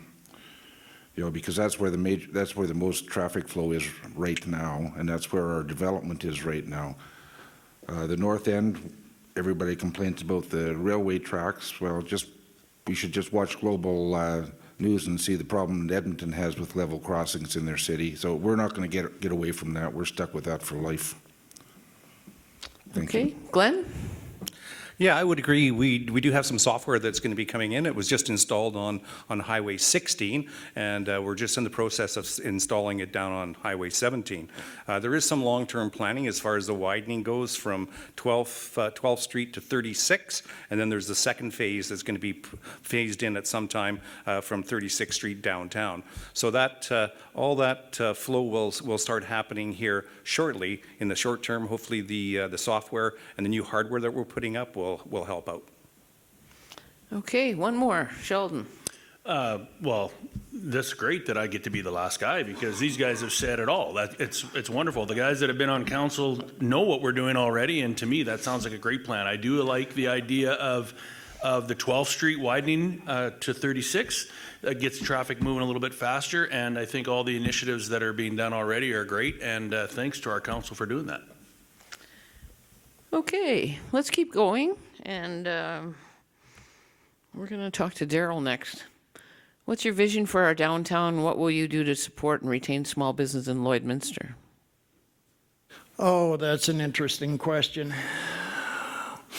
I've been to Calgary, I've been to Robson Street in Vancouver, I've been to a variety of places where the whole redevelopment plan of a downtown has turned out beautifully. You need two things. You need money and you need people who are interested. We could potentially make a wonderful downtown redevelopment, but it's going to take some effort and some support. Okay, Aaron? Thanks for the question. The downtown area redevelopment plan has just been released in the last year, and it's a wonderful document. A document I hope doesn't sit on the shelf. However, does the city need to be all things to all people and deal with all things? The downtown area has much more complexity than has ever been put in the public eye, and there's a lot of work that needs to be done down there. I'm all for downtown revitalization and development. I think it would be a great, nice to have, but it's going to take a lot of money, a lot of time, and a lot of effort. And is that a priority of the community? Thank you, Aaron. Laura Lee? So thank you. The city has just commissioned a $150,000 report to do a downtown revitalization plan, and on top of reports that have been done previously. So what I think is we have a good plan. I don't want it to sit on the shelf. I agree with you, Aaron. And I think that we really need to engage the community to see what they want to invest in downtown in terms of volunteer times. I've taken the asset-based community development program, and having a strong downtown is vital to our community. We have wonderful downtowns that we can learn from in Vermilion and Wainwright. Okay, thank you. Rhiannon? So I've had the pleasure of working for the downtown Lloydminster area for a couple years, and I learned so much. Downtown is one of my favorite places. I think downtown redevelopment ticks so many boxes. You invest there, you are investing in economic development, you're investing in entrepreneurs and small business, into that sense of community, you're investing into support and growth of existing businesses and just making our city beautiful. It's a great place to go and to start with. Satish? Yeah, I think it's a great idea to develop the downtown. Okay, short and sweet. Good man. All right, we're going to move on to a new question, starting with Sean down there. If elected, what would your priorities be for, start over. How would you make sure the city works with other organizations, citizens, and visitors towards a specific set of social goals for the whole community of Lloydminster?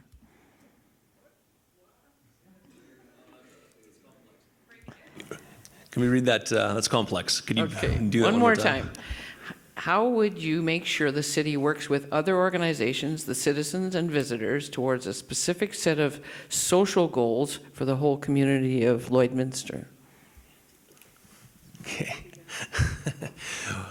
Well, just by being passionate, by working hard. If you're not driving and being a leader for Lloydminster, then you're not living in Lloyd. To specifically drive local events, be an ambassador, sell the city, work hard, roll up your sleeves, and really get down to it. There's no shortcuts. You got to just work, and you got to work, and you got to work. Thanks, Jonathan. Chris? Okay. All right, is this on? Okay, perfect. I've seen groups work in the past together. Like while on school board, we had like the Hub program, which brought together mental health, which brought together the RCMP, parents, students. And I think when we work together in such a way, we can be more effective at taking care of our citizens in our city. So I would just continue to encourage groups where you have different organizations together, coming up with solutions together. Okay. To Jonathan. Same question? Yeah. Can you ask it again? It was a very high-level question, It's so. tricky, yep. How would you make sure the city works with other organizations, citizens, and visitors towards a specific set of social goals for the whole community of Lloydminster? Well, I suppose it depends on what the specific item is, but at the end of the day, when you're a member of council, you'll get specific requests from all sorts of different groups. And at the end of the day, what your job is to sit down with them, listen to their proposal, see if they need any particular resources, ensure that you've got city staff and you've got city council and you've got the other organizations and groups all on the same page.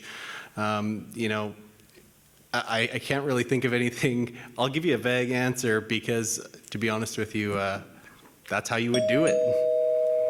Okay, one more. Let's do Bill. I really don't know how to answer that. I have zero background in that. But just off the top of my head, I think you just have to look at everything and just judge it accordingly, what you can do, and usually it comes back down to the finances. So what you can do with the money that you have, that's about all I can say on that.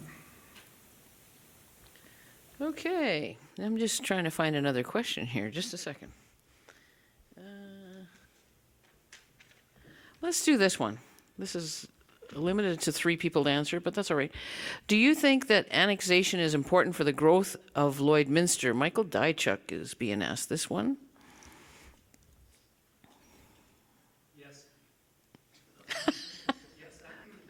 Yes, absolutely. The annexation process has been ongoing for about 10 years. And basically what the process does is look at the growth of the city, anticipated growth of the city, which is around 2 to 2.1%, and over the next 35 years, anticipating somewhere close to 60,000 people. What this does by annexing the property, you're sending a message to people who are interested in moving to the community, whether it's business and homeowners, that you have a plan going forward for growth and expansion. You can't sit still. Okay, let's go to Jonathan. Over the city's history, it has grown on average about 2% per year, as Michael had said. So who's to say that over the next 35 years, which is the plan that the growth study covers, that the city will not grow for another 35 years, getting to a population of approximately 65,000, which will mean people need to live somewhere, businesses need to go somewhere, institutions need to be somewhere. And at the end of the day, all we're talking about is moving a border on a map to acknowledge the fact that it takes a long time to get the deal done, and that at some point we will grow in the future. Okay, Chris? I've come out and I've said that I am against sprawling our city right now when the timing isn't right. And I think, we're saying we're going to be at 60,000 people in a few years. I think, look what's just happened with our economy. Look what's happened with the price of oil. We've seen things go down, and we need to potentially slow down a little bit in some things and invest in the communities that we have already. I'm not against moving the borderline if need be for future planning, but how far out is that going to be? Where are we going to grow? We have these empty lots. We need to fill them first and invest there. Okay. Same question? Yep. So I think that planning is critical for our city, and so congratulations on the hard work that's happened on annexation. It costs us more money if we wait to do it. So having it done now is really a good investment for us to make. With the annexation, I think we have to, look at the plans and aggressively attract industry and business to our community so that we can use that land sooner than later. And as we develop, make sure that we're looking at green space and transportation and all of the things that are important for a growing community. Okay, this is a bit unusual, but we're going to go back to Lauralee again because this is one for you and a few others. How do you propose to deal with healthcare issues as an elected councillor to the City Council? Well, healthcare is a provincial responsibility, and so in Lloydminster, Saskatchewan Health provides healthcare services to the city with funding support through Alberta Health Services on a per capita basis.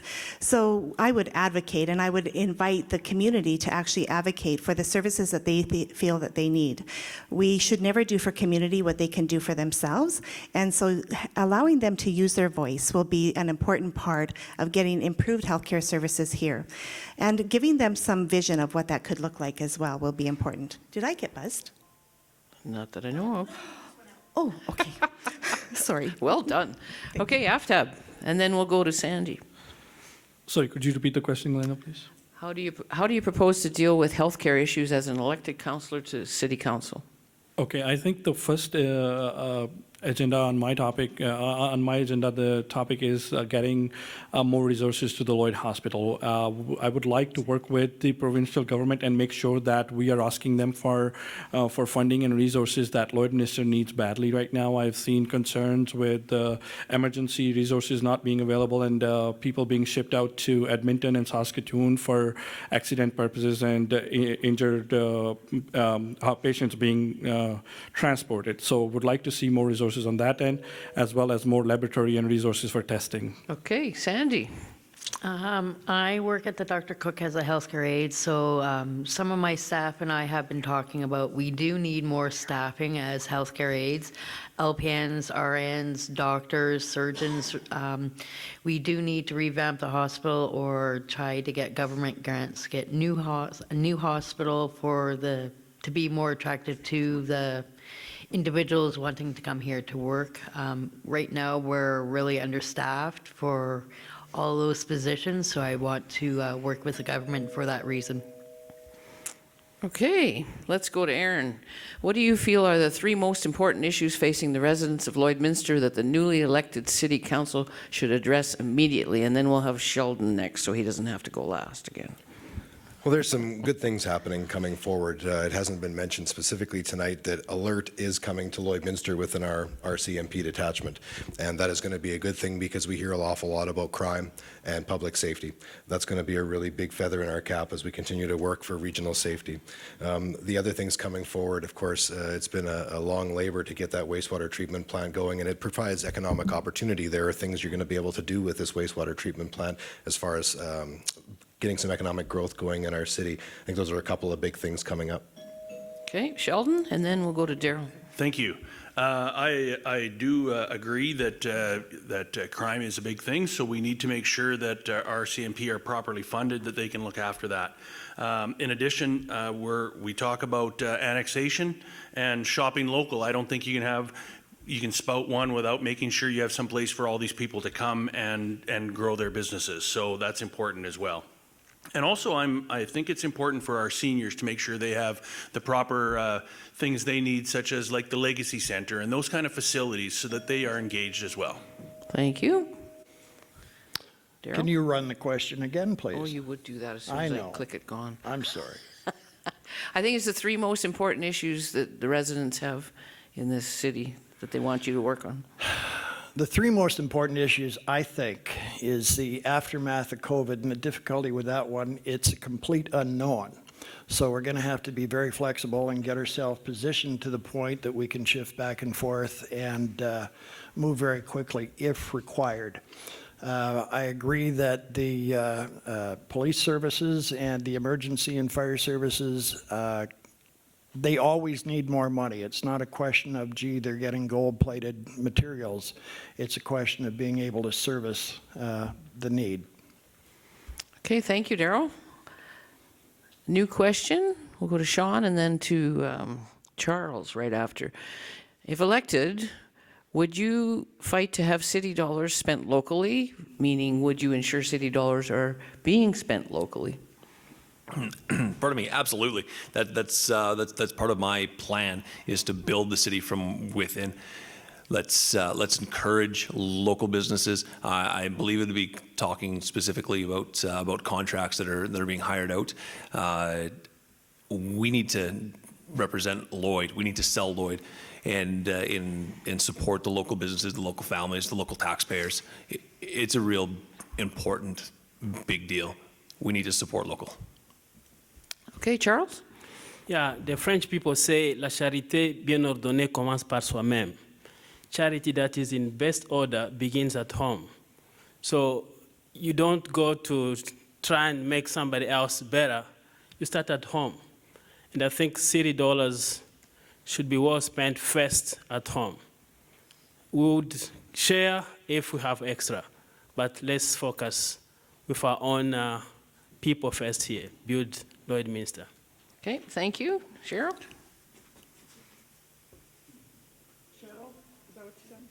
Yep.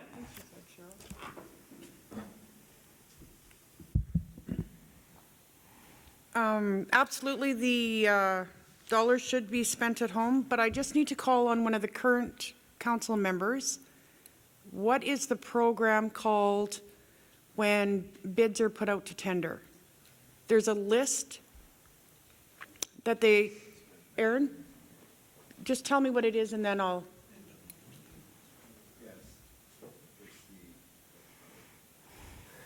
It's the New West Trade Partnership that dictates that we can't push local over anything else because of it. Yeah.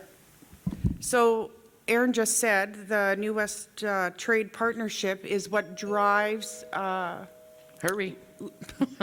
Well, it drives the interest of local vendors. So. Okay, good. Thanks. There is some laws in place. So.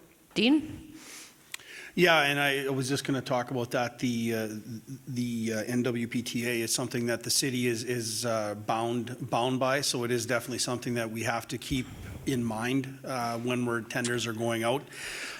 So we have to work, obviously, as local companies, we have to work that we make sure all of our T's are crossed and our Q's are done correctly. So we need to make sure our tenders are done properly and ensure that they have a fighting chance to survive. Okay, moving right along. Jason Whiting, as far as I know, all emergency services are located south of the railway tracks. Can you comment on response times when long trains come through? Yeah, certainly that train is a thorn in all councils, but and I think we, as the city grows, and we do want to encourage growth north of the tracks. We do want to put more industrial, more residential, and develop that area. And as that does develop, we definitely need to focus on ensuring that we have the adequate response times for anything north of the tracks. Okay, Rhiannon? Yeah, that's obviously been an issue for as long as I've known in Lloyd. I honestly can't touch on that one. There needs to be something done, put in place so that there is emergency routes, or I'm not sure what they actually do right now. I guess with having the helipad now located at the hospital, that will help when it comes to stars coming in, but yeah, it needs to be addressed. Okay, Glenn?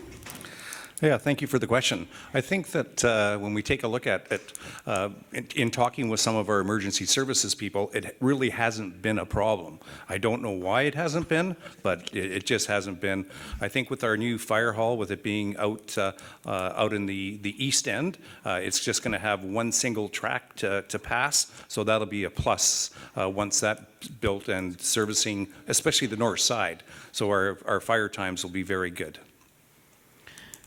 Okay, next question, and we'll start with Aftab. I have seen an increase in speeding as well as loud, muffled vehicles. What would you do to address these concerns? I think that's a topic that I would need to do more study. I lived in Toronto for 13 years, so I hardly ever complain about the traffic signals or the traffic times or the traffic sirens in Lloyd. It's one of the blessings that I enjoy, I'm sorry to say, to the person asking that question. But I would have to do more study on that and then revise that and review that and see what we can do as a future council to make sure that that doesn't happen again. Okay, Jason?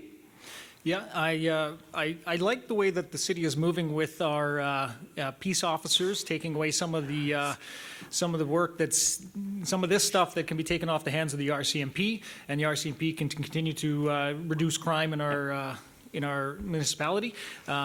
Anything, the more that we can support both of these levels of policing, the better. I think our police officers, the more of those will help to eliminate and try and target some of those loud mufflers and speeding. Okay, Sheldon and then Bill. Thank you. As far as the speeding and loud mufflers go, I agree with Jason. Our peace officers are doing a fine job taking a little bit of that off of the RCMP. I do, as much as I hate to say it, agree that the cameras do tend to deter speeding. I can speak to that with some sort of authority. So I can tell you that does work. So perhaps we need to continue to put those guys out. Thank you. Bill? I think our focus on that, on the mufflers and the speeding is, I think the police are doing a good job and the bylaw officers are doing a good job. But I think they should have to step it up a little bit and stay away from some of the places that there isn't very much traffic. And I think it's on the mufflers. It's kind of a normal thing around here, so they'll be right up there with good. Okay, one more. Sean? Are we good? I think the speeding is a definite issue that we have in Lloyd. Everybody seems to use in residential streets as a racetrack, and I know in front of my house in particular, it's an issue. I would like to see some more photo radar, because I know when that car gets parked in front of our street, which is in front of a park, and people drive 60, 70 kilometers an hour down it, when that car's there, they slow down. Okay, Dean, new question. What are your thoughts on increasing efforts to combat drug trafficking? I think, unfortunately, it's one of our most positive things being on Highway 16, but on the same hand, it is also a bit of a drug corridor between Saskatoon and Edmonton. So I think working with the RCMP and other task force in the city of Saskatoon and Edmonton to make sure that we are aware when potential things are coming through town. They seem to have an idea in the city when they're coming through. So let's make sure that we do everything we can and support the RCMP to tighten up things on Highway 16 for the drug trade. Thank you. Cheryl? Well, recently the RCMP gave a report at a city council meeting, and I firmly believe that they are doing what they can with the resources that they have. I live in an area that is pretty much across from the entrance from a, may I suggest, a high traffic area of drugs and other paraphernalia. So I don't know who calls them, but I do know when they do call them, they are there within 5-6 minutes. So, thank you. Charles? Yeah, this is why I believe that the police needs to be supported. There must be enough funding to support the police to put law and order in the city. So drug trafficking is very damaging to any community. And the more the police officers are equipped and empowered to put a stop to that or to really deal seriously with that, the more we all benefit. Okay, Sandy, we're going to change the question. Do you have priorities around food security and financial stability in our community? And if so, what would you focus on? I know because of the COVID, the food banks and along that aspect has gone down, it has increased with vouchers with people needing them because of their losing their job. I try to donate as much as I can to those organizations to help out individuals that are needing, so I'm gonna still do that, and yeah. And I encourage everybody else to do the same. Okay, Laura Lee? So food security is one of the social determinants of health, and we really need to, as a community, address that. I think organizations like the Olive Tree, Salvation Army Food Bank are doing some great work to address poverty and to address food security. We as community members can actually support them by donating food, by creating community gardens, by sharing the food that we grow in our own gardens, and by participating in some activities where, like Ruby Trudell, she actually has the food rescue. Okay, Rhiannon? I love what Laura Lee said. The community garden idea, more of those would be awesome in all the different areas of the city. At work last year, we did a countdown to Christmas food bank thing, which was so easy for us in our building to do. And it'll be a lot harder to do those food bank donations, I guess, this year. But the more that we are able to kind of get everybody involved in our workplaces and organizations, I think those will be a good way to get that help. Okay, thank you. Satish?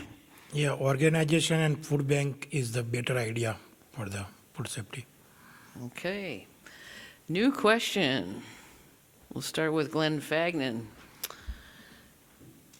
You have served one term on City Council. What would you do differently if you elected on November 9th to the new council?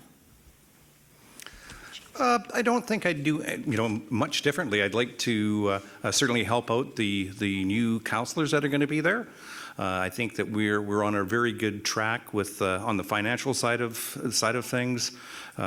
We've done lots of movements in various areas to give ourselves more stability, and I think that I would just like to help the councillors that are coming on and give them some advice and some assistance. Okay, Jason? Sorry, just repeat that question one more time. You've served one term on council. What would you do differently if you were elected on November 9th to the new council? Yeah, I think, this go around, again, another stronger voice, a little bit more passionate about the topics that are in front of our citizens right now, making sure that their voices are heard, and being loud and clear on council as one of 7, and ensuring that my voice of the people is heard. Okay, Michael? Yeah, I'm not sure of all the things I might do differently. I would certainly agree with both Jason and Glenn. We came in and had 2 really, what I would say, difficult years because they were not what I expected. But I think going forward, part of it is that I would look at also doing some different committee work. I'm involved in Hardy Treaty 6 around Indigenous challenges and truth and reconciliation, municipalities and annexations, and I wouldn't mind looking at some different committees to add some value to other parts of the community. Thank you. Jonathan? Oh, thank you for the question. I think that second time around, there was a very large learning curve, and not to mention a lot of heavy lifting off the first 2 years. So really looking forward to an opportunity to potentially be on council again so that we can actually start moving forward on some initiatives, actually advocating to other levels of government where we now have a relationship built with some of the players at the table, and actually going after investment from different organizations or different industries, broadband, things like that, where we can get those relationships continuing from where we had started before. This is just for them. Aaron, thank you. Sorry, if you could repeat, I had to step out for a moment there. Geez, you're going to make me do that. You've served one term on City Council. What would you do differently if elected again for November 9th? There's a lot of things that need to still be done. I'm not sure about differently.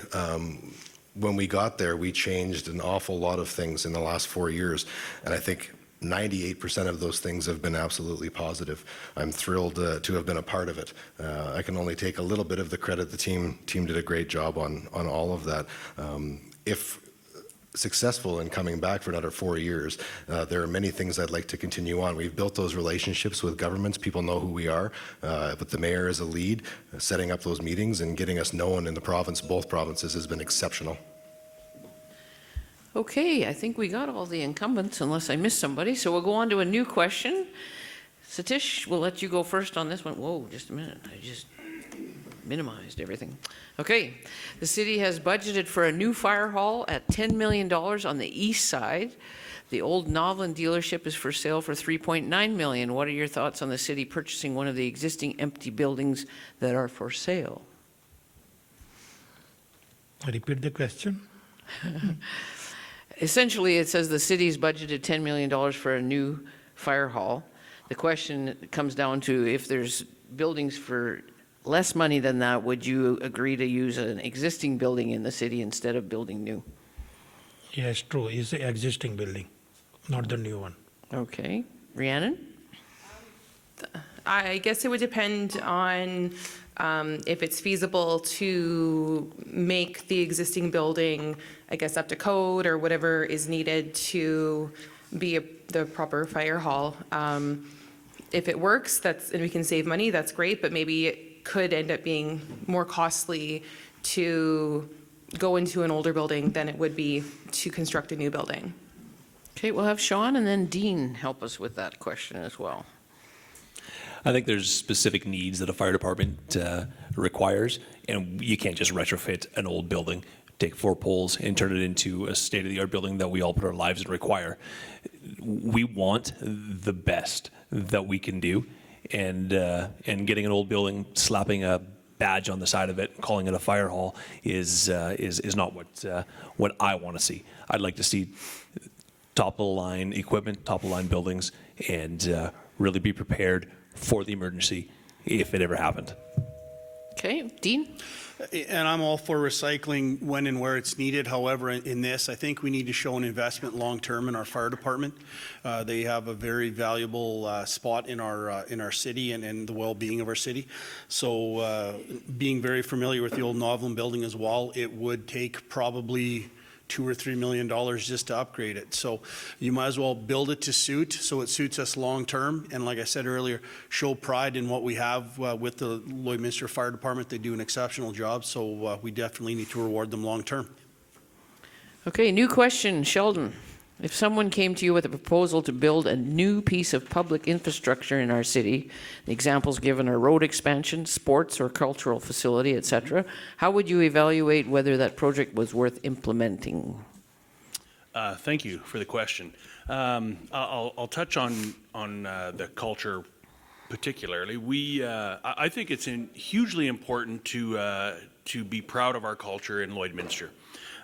We've got some great cultural facilities like the Fuchs's Wildlife Museum and the Cultural Science Center and all of that. It's going to be shut down here for a little wee bit, but I think it's important that we have the long-term plan, we get that building built, and we get it back up to snuff. Thank you. Let's go to Daryl. Same question? Yeah. I think building roads in this city is similar to putting a black stripe on a bowl of Jell-O. It is extraordinarily difficult to keep a road in good shape when you're building on a swamp. And the only other city in Saskatchewan that is similar to that is Regina, for the same reason. It's built on a swamp. So as a result of that, the amount of money that has to go into the road system to make it even remotely passable is extremely high, and that consistently is a priority. Okay. Aaron, you want to take a shot at that one? Absolutely. The question was, if you were approached, how would you deal with it, right? Yeah. How would you evaluate the project and whether it was worth doing? So one of my favorite things in the last 4 years is being approached with all of these things and different ideas and different outlooks on how we're supposed to move forward. I appreciate that feedback every single time. Sometimes I agree with the feedback and sometimes I don't. But there are so many things that the city needs to do, and that's what you're going to have to evaluate it on. You're going to have to evaluate it on budget. You're going to have to evaluate it on need. You're going to have to evaluate it on long-term growth. When we talk about annexation, 1955 was when the Anthony Henday was gazetted around Edmonton, and it was just built. We need to look at the future. Okay. Let's go to Michael, and we're going to have a different question. Oh, all right. What is the position on recreation facilities and allowing the new scheduling system more user-friendly to families? Well, right now, I think what we're seeing is that we're underserved. The demand for ice time, the demand for pool time is maxed out, and we're hearing about it on a regular basis. The scheduling piece that I'm familiar with, again, through minor hockey, has its own protocols in terms of priorities. The pool also has a set of guidelines around age-specific programs as well for different groups, whatever it is. The process to this point, I haven't heard any complaints, and I would say generally satisfied with it. Okay, Bill. Well, I think on our facilities, we should do an analysis to see, in fact, if they are underutilized or overutilized. I think there might be some areas, say in the hockey, that we might be able to garner more ice times if we started a little bit earlier, but I'm unaware of what time the first ice times are in the city. So, thank you. Okay, Jason? Just repeat that question one more time about... Oh, jeez, I just got rid of it. Don't do that. Come on. I got to find another one. Oh, here we are. What is the position on recreational facilities and allowing new scheduling system for more user-friendly to families? Allowing a new scheduling system for which is more user-friendly to families. more yeah, I think that anything that would allow our residents to become, make an ease of use for our residents and our families is a good thing. I don't know the specifics about anything that is not working, and that's always something that as a counselor you would like to hear and pass along to administration. Any of those comments or complaints or anything like that that's our job, is to hear those, field those, and take them to administration. Yeah, I don't know the specifics on that, but certainly something that would be of interest and hear more about. Okay, Aftab? I think to the same point that we would have to do a survey and follow up with the concerns that really residents are facing in terms of accessing those facilities, and if there are specific barriers that are keeping people from utilizing these facilities, we would have to look into those specific ones. On top of that, we would also look into see if we can increase the capacity depending on the demand. So we'll have to do that survey when time comes. Okay, thank you. Cheryl, we have a new question. The Lloydminster Charter is an important document empowering the operation of Lloydminster as a bi-provincial city. What would you prioritize for revision or enhancement to that charter, and how would you get this done to benefit Lloydminster citizens? Well, I can't speak at any great length about the charter, but what I do know is it's quite an undertaking to even open it. I'm familiar with a little bit of what's in there. I think the city works, city, mayor, and council work with administration ongoing and constantly as, like today, they had on GPC, the bylaws, policies, procedures. It's an ongoing thing to revamp. Okay, Charles, any thoughts? Could you repeat the question, please? Sure. The Lloydminster Charter is an important document empowering the operation of Lloydminster as a bi-provincial city. What would you prioritize for revision or enhancement to that charter, and how would you get this done to benefit the Lloydminster citizens? I mean, the charter is what guides any city. But Lloydminster is a special place in the sense that you have both provinces. I mean, I try to explain to some of my friends how within literally 10 meters, you are either in Saskatchewan or you are in Alberta, and nobody seems to understand. So the charter is there to guide, and we need to see that we support it. Okay, Sean, and then Chris on this one.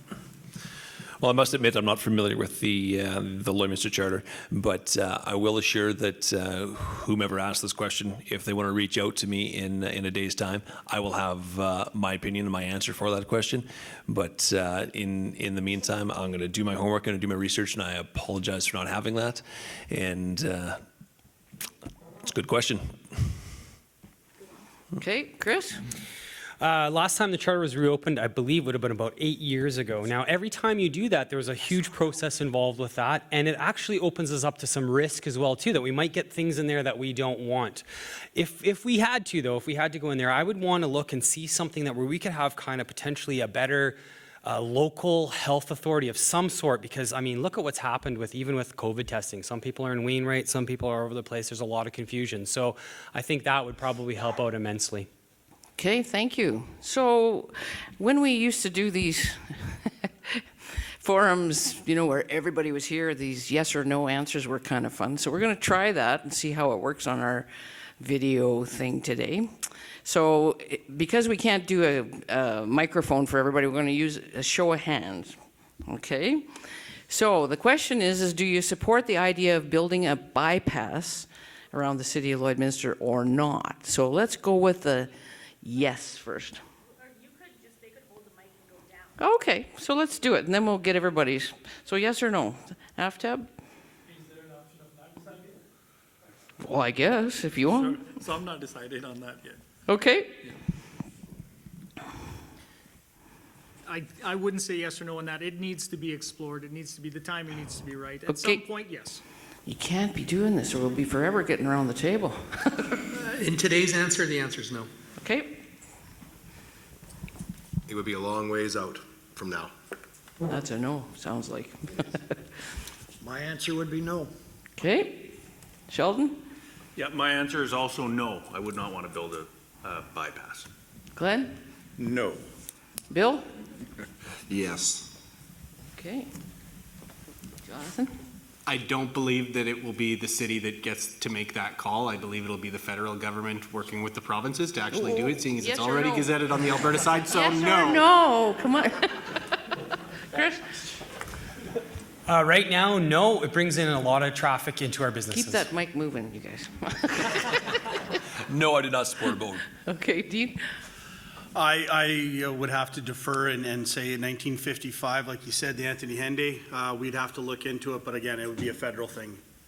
Okay, No. okay. I'll say no. Yes, in the future. No, not a priority. No, not at this time. No.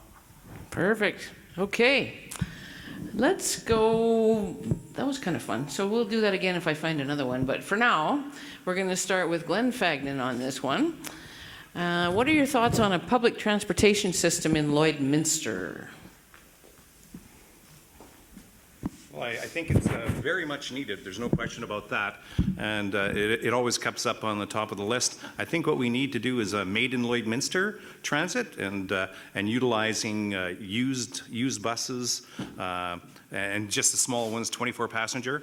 I also think that there's many different models out there, and we need to take a look at possibly utilizing Ubers or other means and ways. A lot of cities, what they're doing is direct pickup. They go and pick you up at your house, so you're not waiting at a route, and the buses are not going around driving all over. Okay, Sheldon, and then we'll go to Sandy over here.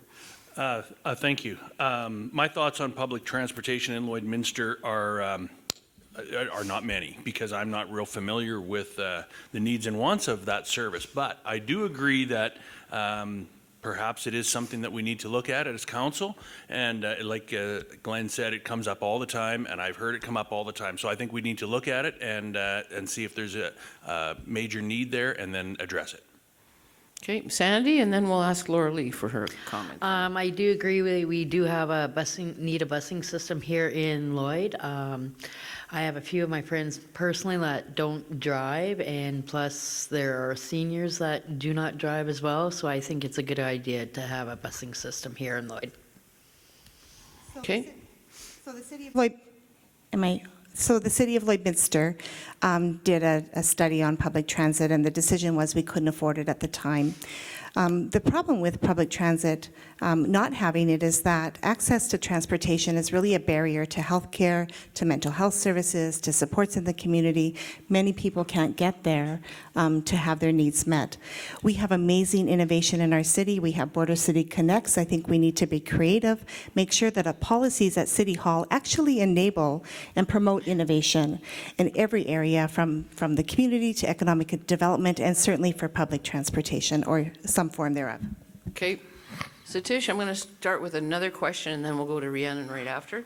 What is one thing you disagree with that the current council is doing or has done that encouraged you to run for this term? I don't know, because this is my first election. Okay. Rhiannon? Is it on now?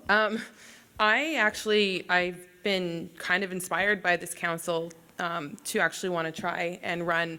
I think they have done a pretty good job over the last 4 years. I know they came in with a kind of a mess to clean up, and I think they've done really well, and I look forward to possibly having the opportunity to learn from them and kind of continue the growth that they've done. Okay, let's just go down the line a little bit. Okay, Laura Lee? I'm sorry, can you repeat the question? What is one thing you disagree with that the current council is doing or has done that encouraged you to run for this term? Well, I wouldn't say there was one thing that that I disagreed with.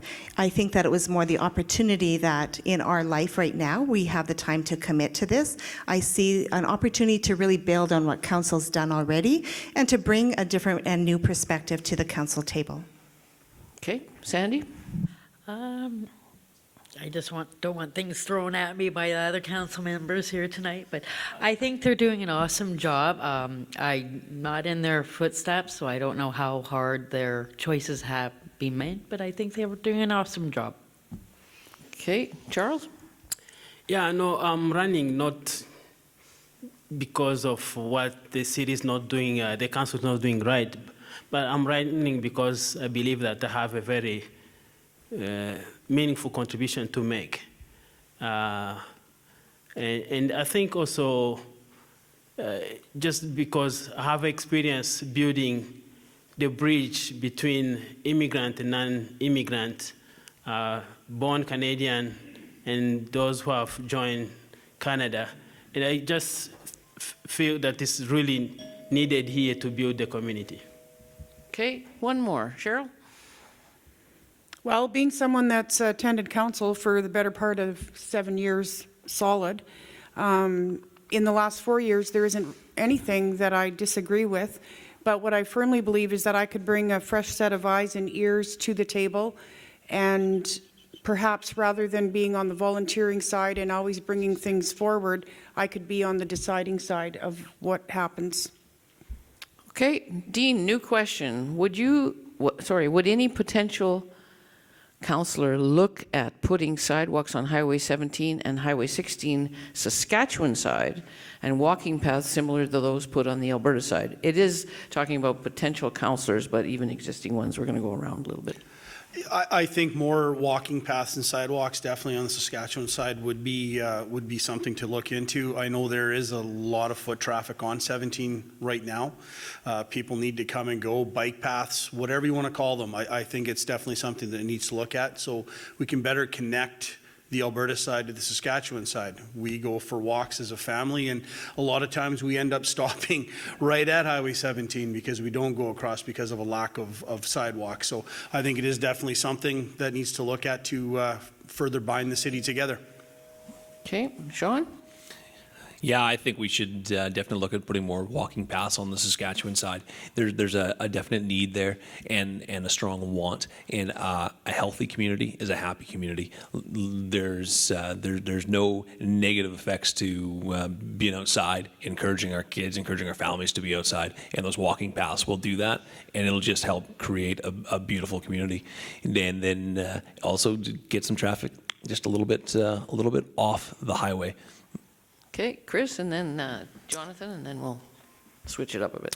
Yeah, I definitely think there is need for sidewalks on Highway 17. I also think there's need for repairing sidewalks in many other communities in our neighborhood. I think if we come at it with an approach where we're putting it in the right place. I mean, there's sidewalks in some really weird places in Lloyd, like going along the truck route and stuff like that. And I think, why are we putting our money in places where we don't need sidewalks? So definitely Highway 17, 100%.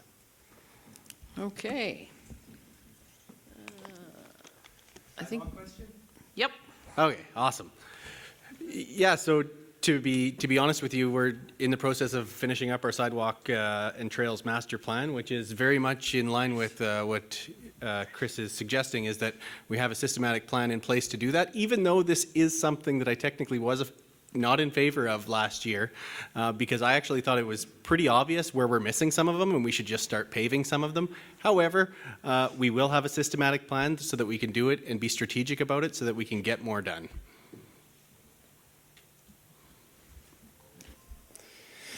Okay, this next question is for Chris and Cheryl only, so bear with us. Since you've both served on school board, are you prepared to as elected city councillors to provide tax relief to city taxpayers by voting to remove the seamless education levy that unfairly taxes city residents with 2 education taxes? What happens with the taxation right now is all the money is kind of pooled together at the provincial level and is given out based on students. But there is certain things that aren't provided by one province and the other. So like, for example, driver's ed is provided by one province and another. And we need to somehow manage to make sure that all students have a fair funding in how it's done. And so the seamless delivery needs to stay in place because it's something that we need to have to make things fair for our students on both sides of the border. It's just a uniqueness of our city. Okay, Cheryl? Well, it's my understanding there's a 60-40 split, and I can only speak for what happened or happens within the public school board, but in my time on the school board, regardless of where you were from as a resident and which school, seamless delivery happened, and no, I'm not prepared to change that format. Okay, new question. Aftab, we'll start with you. Are there any plans to improve Bud Miller? This includes expanding to the south instead of creating another subdivision. I think one of the things I love in the city is the Bud Miller Park. It's an amazing attraction. Even when I have visitors and friends from outside of the city, I love taking them there for walks and stuff like that. I do think there's an opportunity for expansion, and if available, if the budget is available, I'll definitely look into that with the council. Again, being very strategic with COVID still being a reality, looking at the funding if that's a necessary step. Good. Jason? Yeah, Bud Miller is definitely one of the gems of our community. We don't have whole lot of geographical gems in our community where we're placed. I'd certainly like to keep Bud Miller as a. We need to expand it. It needs to be a great place for our community to go.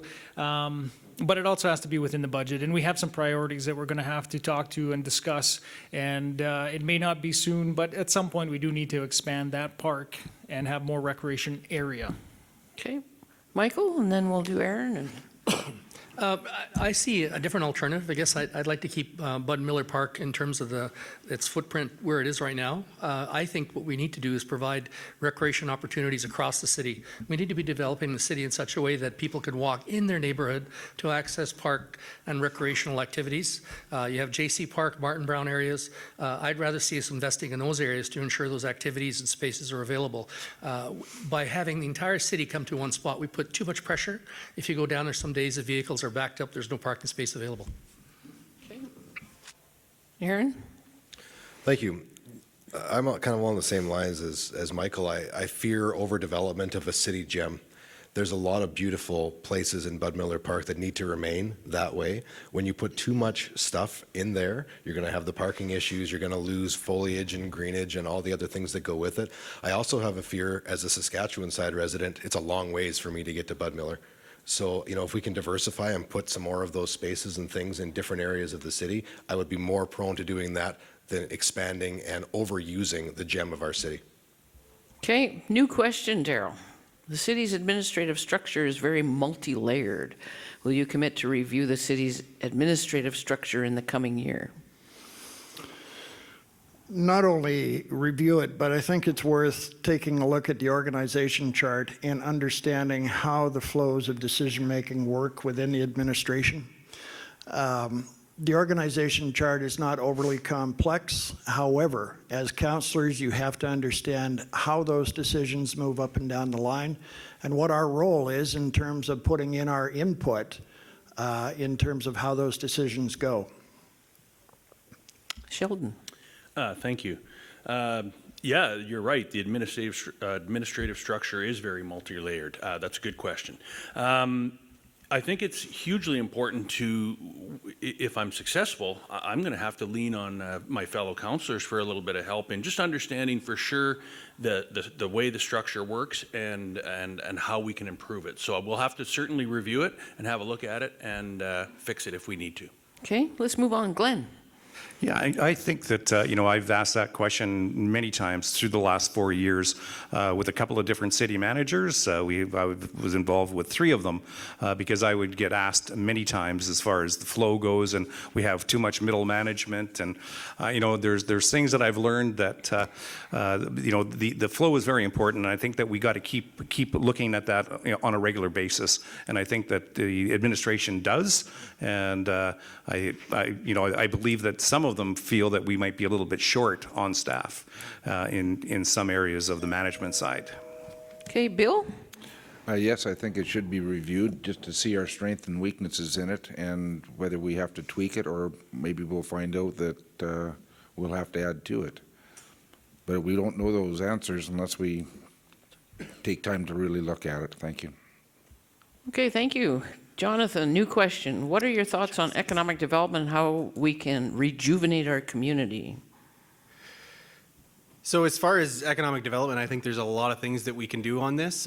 First and foremost is promoting our community and reaching out and trying to find new opportunities for existing businesses of how they can retool and do things and ensure that we have good conversations with those who provide services to our city, like utility providers, ensure that we have all the things that we need, whether that be broadband or other things. I think finding opportunities there to create more economic opportunities and to keep people here through what we do in community development. Okay, Chris? People do best when they have money in their pockets. And first and foremost, one thing I want to look at is what are the things that we're spending on, and can we cut some of those things and look at reducing taxes for people. Also, if I were to take on a really big project in terms of investing into our existing lots and stuff like that, I would love to see really good internet in our community, specifically maybe working with some of the big telcos and looking at getting fiber optics in every neighborhood. Okay, Sean? Well, economic development's important, and one of the things that we need to do to have economic development is cash. So we need to come up with the cash for that to be able to support things like fiber optics, like community centers, and in doing that, we're going to, or pardon me, I would like us to invest in outside opportunities to bring the cash in to drive the economic development. Where the answer is not taxing, it's not taxing, it's bringing cash from outside and driving. Okay. Dean, new question.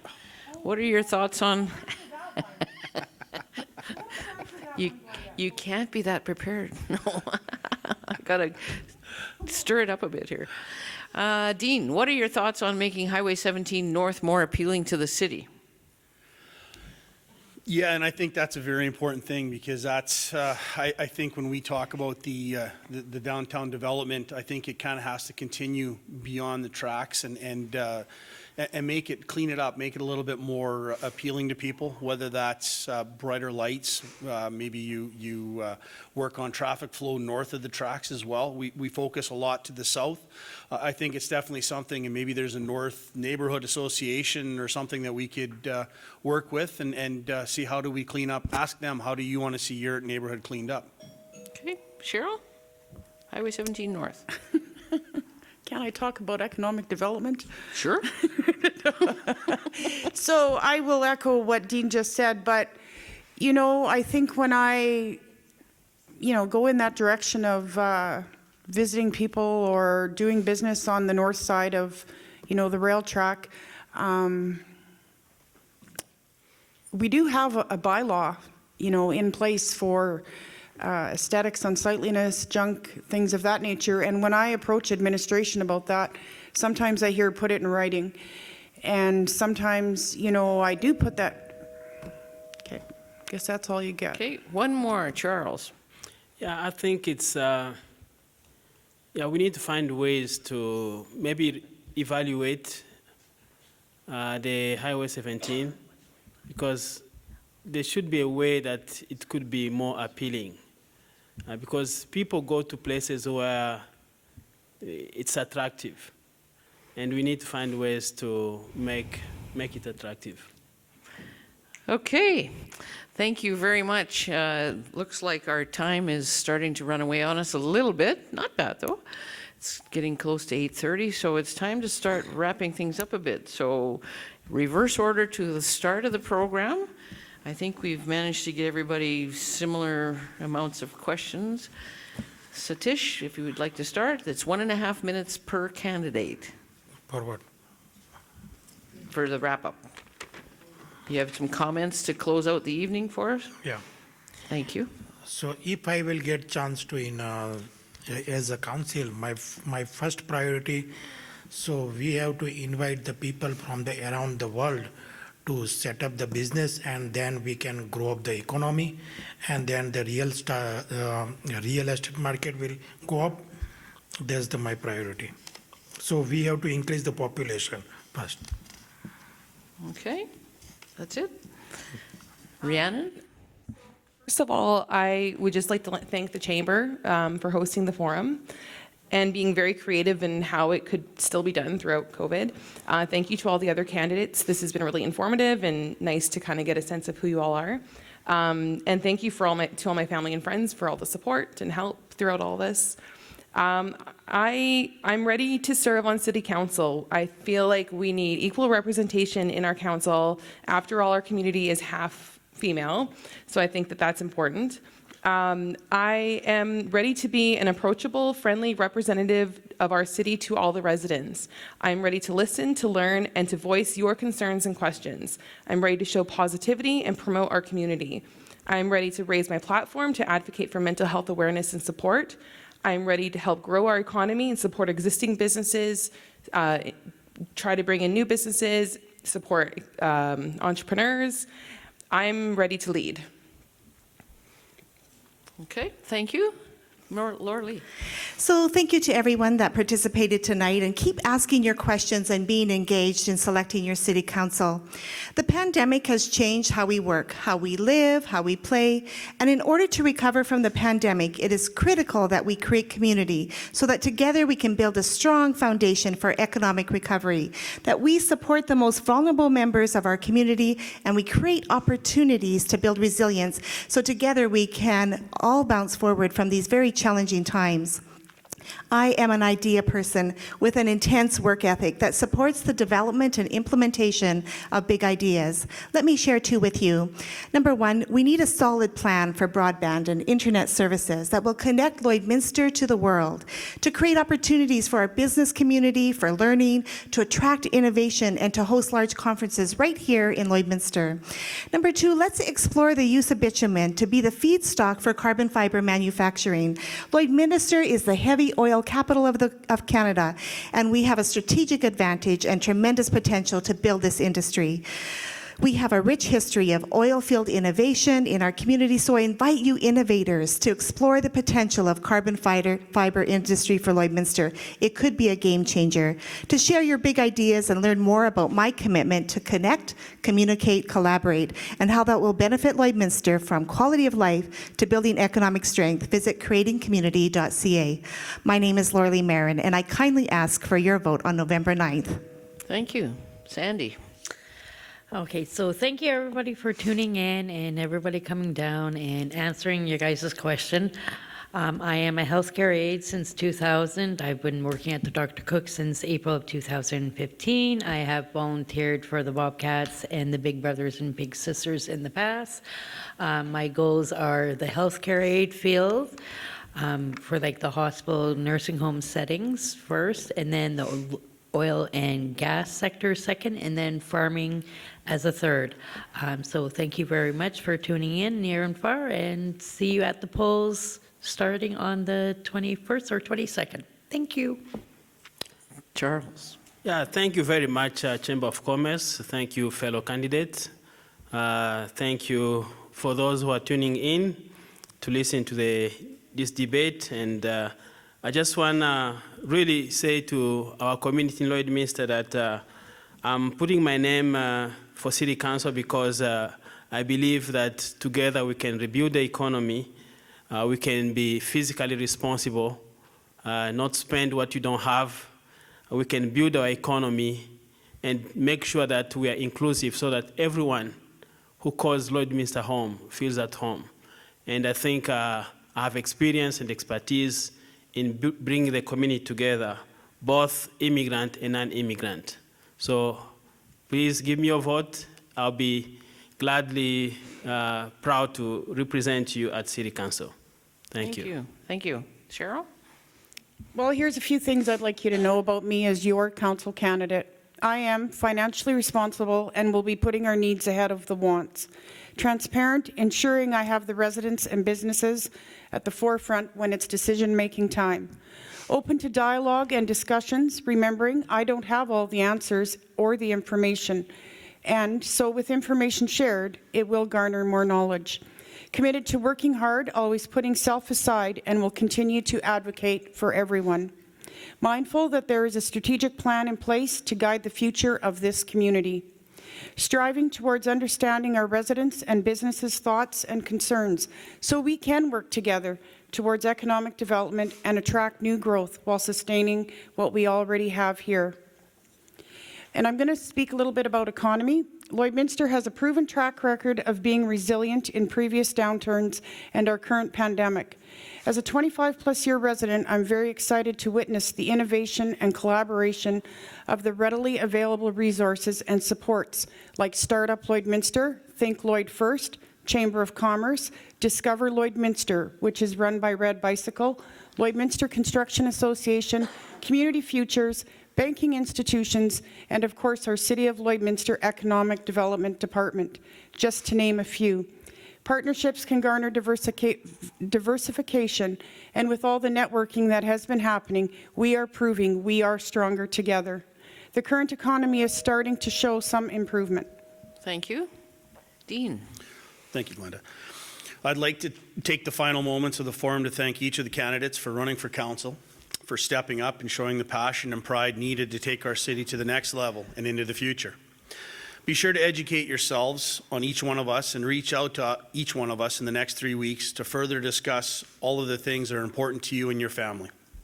We have shown you our passion tonight, and now is the time to show your passion by going out and voting for the council that you feel will best represent your vision for the city. I want to be one of your votes to be on this next city council, and I'm asking you to trust in me. I am a very genuine person. I mean what I say. I have my integrity. I will never be the smartest one in the room, but I will be the hardest worker in the room, learning about each issue and researching in depth each issue to find a solution that best fits Lloydminster. I will ask questions of each department and administration to hold them accountable to the direction we've set forward for the city. I humbly ask you for your vote to sit on council on November 9th. Thank you. Thank you. Sean. I'd like to start by thanking the Lloydminster Chamber of Commerce for putting this on, all the other candidates who are here. It takes a lot of guts and courage to stand up and put your name forward, because it's not going to be popular decisions that are made over the next 4 years. And in saying that, what you get from me will be honesty and integrity. You ask me a question, you'll get an answer, and if I can't get you that answer, next time we see each other, I'll have it ready for you. It's super critical that we get together and we lean on each other in these times. And right now, in me, you can lean on to drive the economy as best as I can and to get outside businesses to support locally. I've got contacts through the years and a proven track record of building strong business and building strong relationships, and I plan on taking that, if elected, right to City Council and bringing Lloydminster to the forefront. We're beautifully positioned in Lloyd on Highway 16, Highway 17 with the rail between oil and gas, and we need to drive these economies, get our real estate prices back up, get our families happy, get the kids playing outside, and everybody back to work. Great. Thank you. Chris? Thank you all at home for watching us and listening to all what we have to say. The election campaign is so much more than me just trying to convince you to vote for me. Win or lose, it's about bringing up topics that need to be talked about. It's about engaging and learning from you, the voter. Understanding your concerns and how you want to see our city prosper. This process is a job interview, and I will continue to post online. I will continue to share my ideas. I will continue to learn, and if you want to talk to me in person, I'm at the Downtown Farmers Market every Saturday. You can message me on my Facebook page, which is Vote Chris Carnell, or you can even give me a call. I would love to hear from you. I will always engage, and I won't shy away from providing an answer when one is required of me. With me as your counselor, I will be available. I will listen to your stories and experiences in order to understand all sides of the issue. I will be responsible with the trust given to me if elected. I will say what needs to be said, and I will do what needs to be done. I am not afraid to stand up for the people of Lloydminster. My priorities will always be the services that are most needed by our city, our police, firefighters, our infrastructure, and the city employees who are here to make sure that Lloyd is a great place to work, to start a business, and to raise our families. I have the experience and I have the passion. If you want a fresh new perspective on city council, one that will work to conserve tax dollars, invest in our existing neighborhoods, and knows that you can't spend your way out of a deficit, vote Chris Carnell. Thank you. Jonathan? Yeah, I just wanted to say thank you for everyone listening at home and everyone who decided to put their name forward and really show how committed you are to your community, and also to the Chamber for hosting this event. So far, this campaign has been a really interesting experience as far as actually being stuck in my home for the first 10 days of it because of COVID-19. But just like it was for the last 10 days, COVID will not last forever. We are going to get over COVID and we are going to move along as a city. And there is going to be some other new reality that we are living in. And I think that the city of Lloydminster is very well positioned to make an economic resurgence. Part of that is because of all the great things we have in this community as far as community development. So we have great parks, great schools, great rec facilities, and all around great people doing great things for each other. But on top of that, we also have just a strategically placed location within the world. Site Selection Magazine, an international magazine, said that this area in the world is one of the best places to invest right now. We need to take those opportunities and we have to drive them forward and ensure that we're doing everything we can to provide incentives for individuals to stay here and to grow our economy, because in the long run, that is going to mean quality of life for everyone here.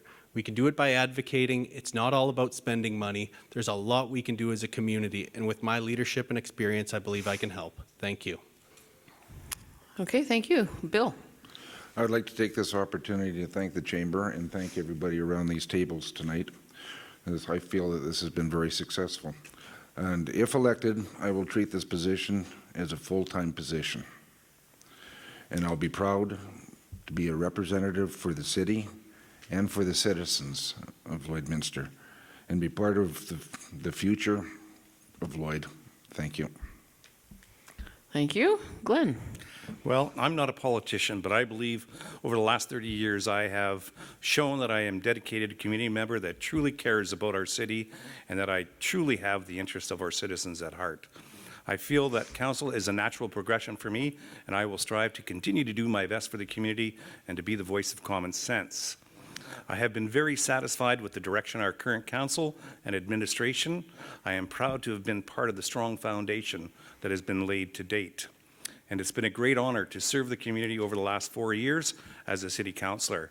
It has been very interesting and certainly an educational journey, learning how vast and complex the municipal landscape can be. The knowledge that I have gained is invaluable, and I would be honored to utilize that experience for this upcoming term. And I'd like to take a moment as well to thank all those who are at home and watching us, and to thank all the candidates, the Chamber staff, as well as the Chamber volunteers.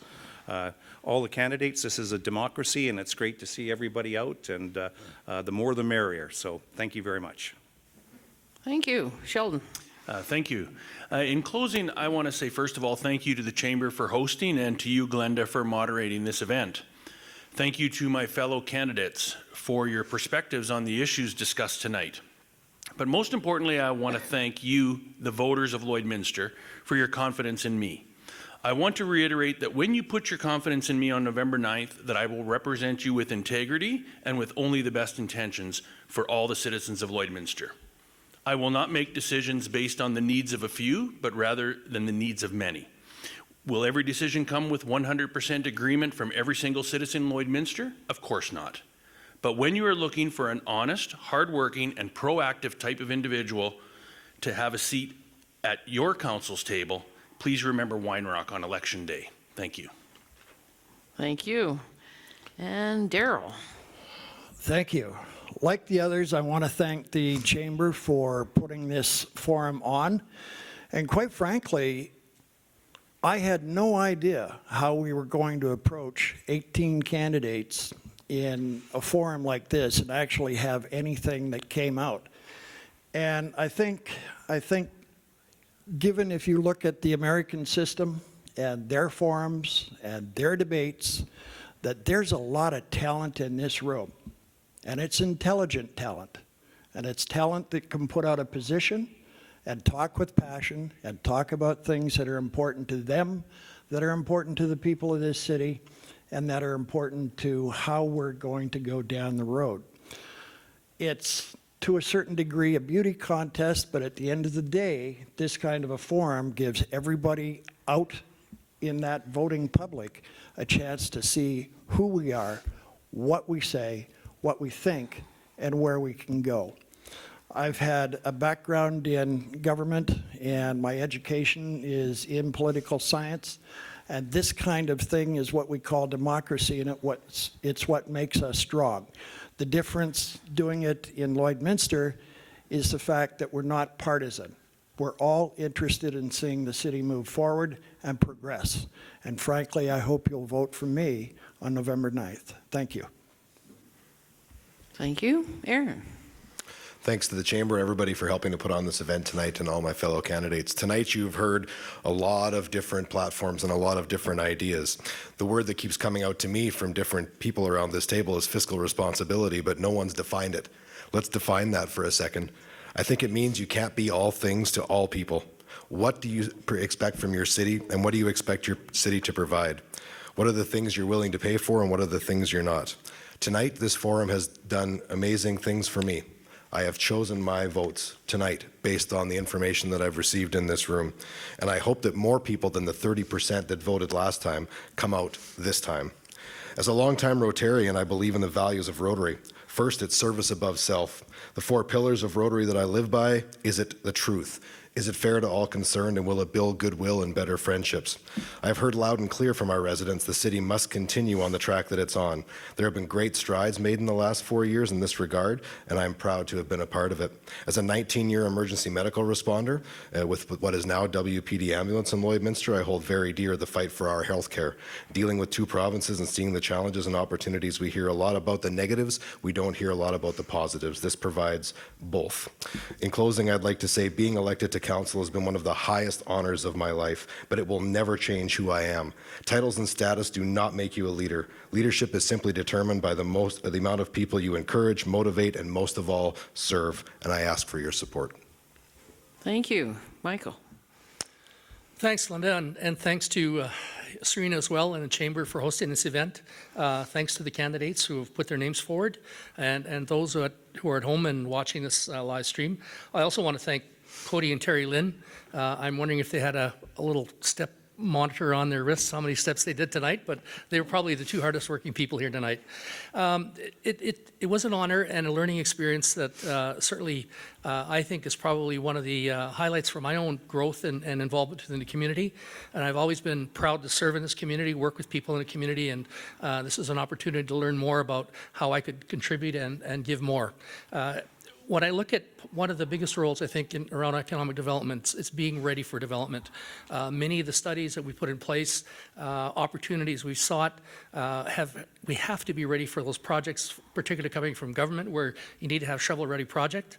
As well, if businesses come to the community and want to build, you need to be ready as a community. And so you need to have these assets in place relative to that development.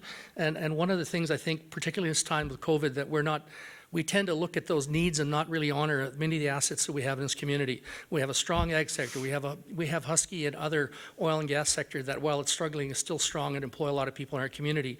We have 2 very strong public school systems. We have a post-secondary college within our community that most other communities would die to have. So we have all these assets, and that's part of that readiness. When people come to look and live in this community, they can see that it is a community that has a lot of assets, potential for growth, and a great place to raise a family. I look forward for your vote on election day. Thank you. Jason.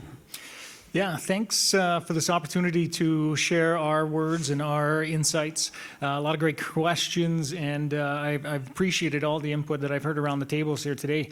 I look forward to hopefully being on council and being a voice of our residents. My previous experience on council was huge for me, and I look forward to bringing that experience and learning more again with this experience, and bringing our community's voices to council to make some very tough decisions. There's no question that the next term, the next 4 years, is going to be a challenge on many different fronts, from funding infrastructure to looking at taxes again. There's a lot of challenges that we're going to face, and I look forward to encouraging a long-term vision and a long-term plan. I am committed to this community, to our city. Been very passionate about being involved in this community, and I hope to be on council to continue that passion. Thank you. Aftab. I want to echo my thanks and gratitude towards Chamber of Commerce as well as all the staff for putting this evening together. I want to thank you all the candidates. You guys have inspired me tonight with your ideas and putting your name forward like a lot of my fellow candidates said here. I really want to focus on some of the major concerns that our city is facing right now, and one of the biggest one is mental health issues. I think that I have a lot of people in my contacts that I know are struggling from that, and pandemic has made it worse.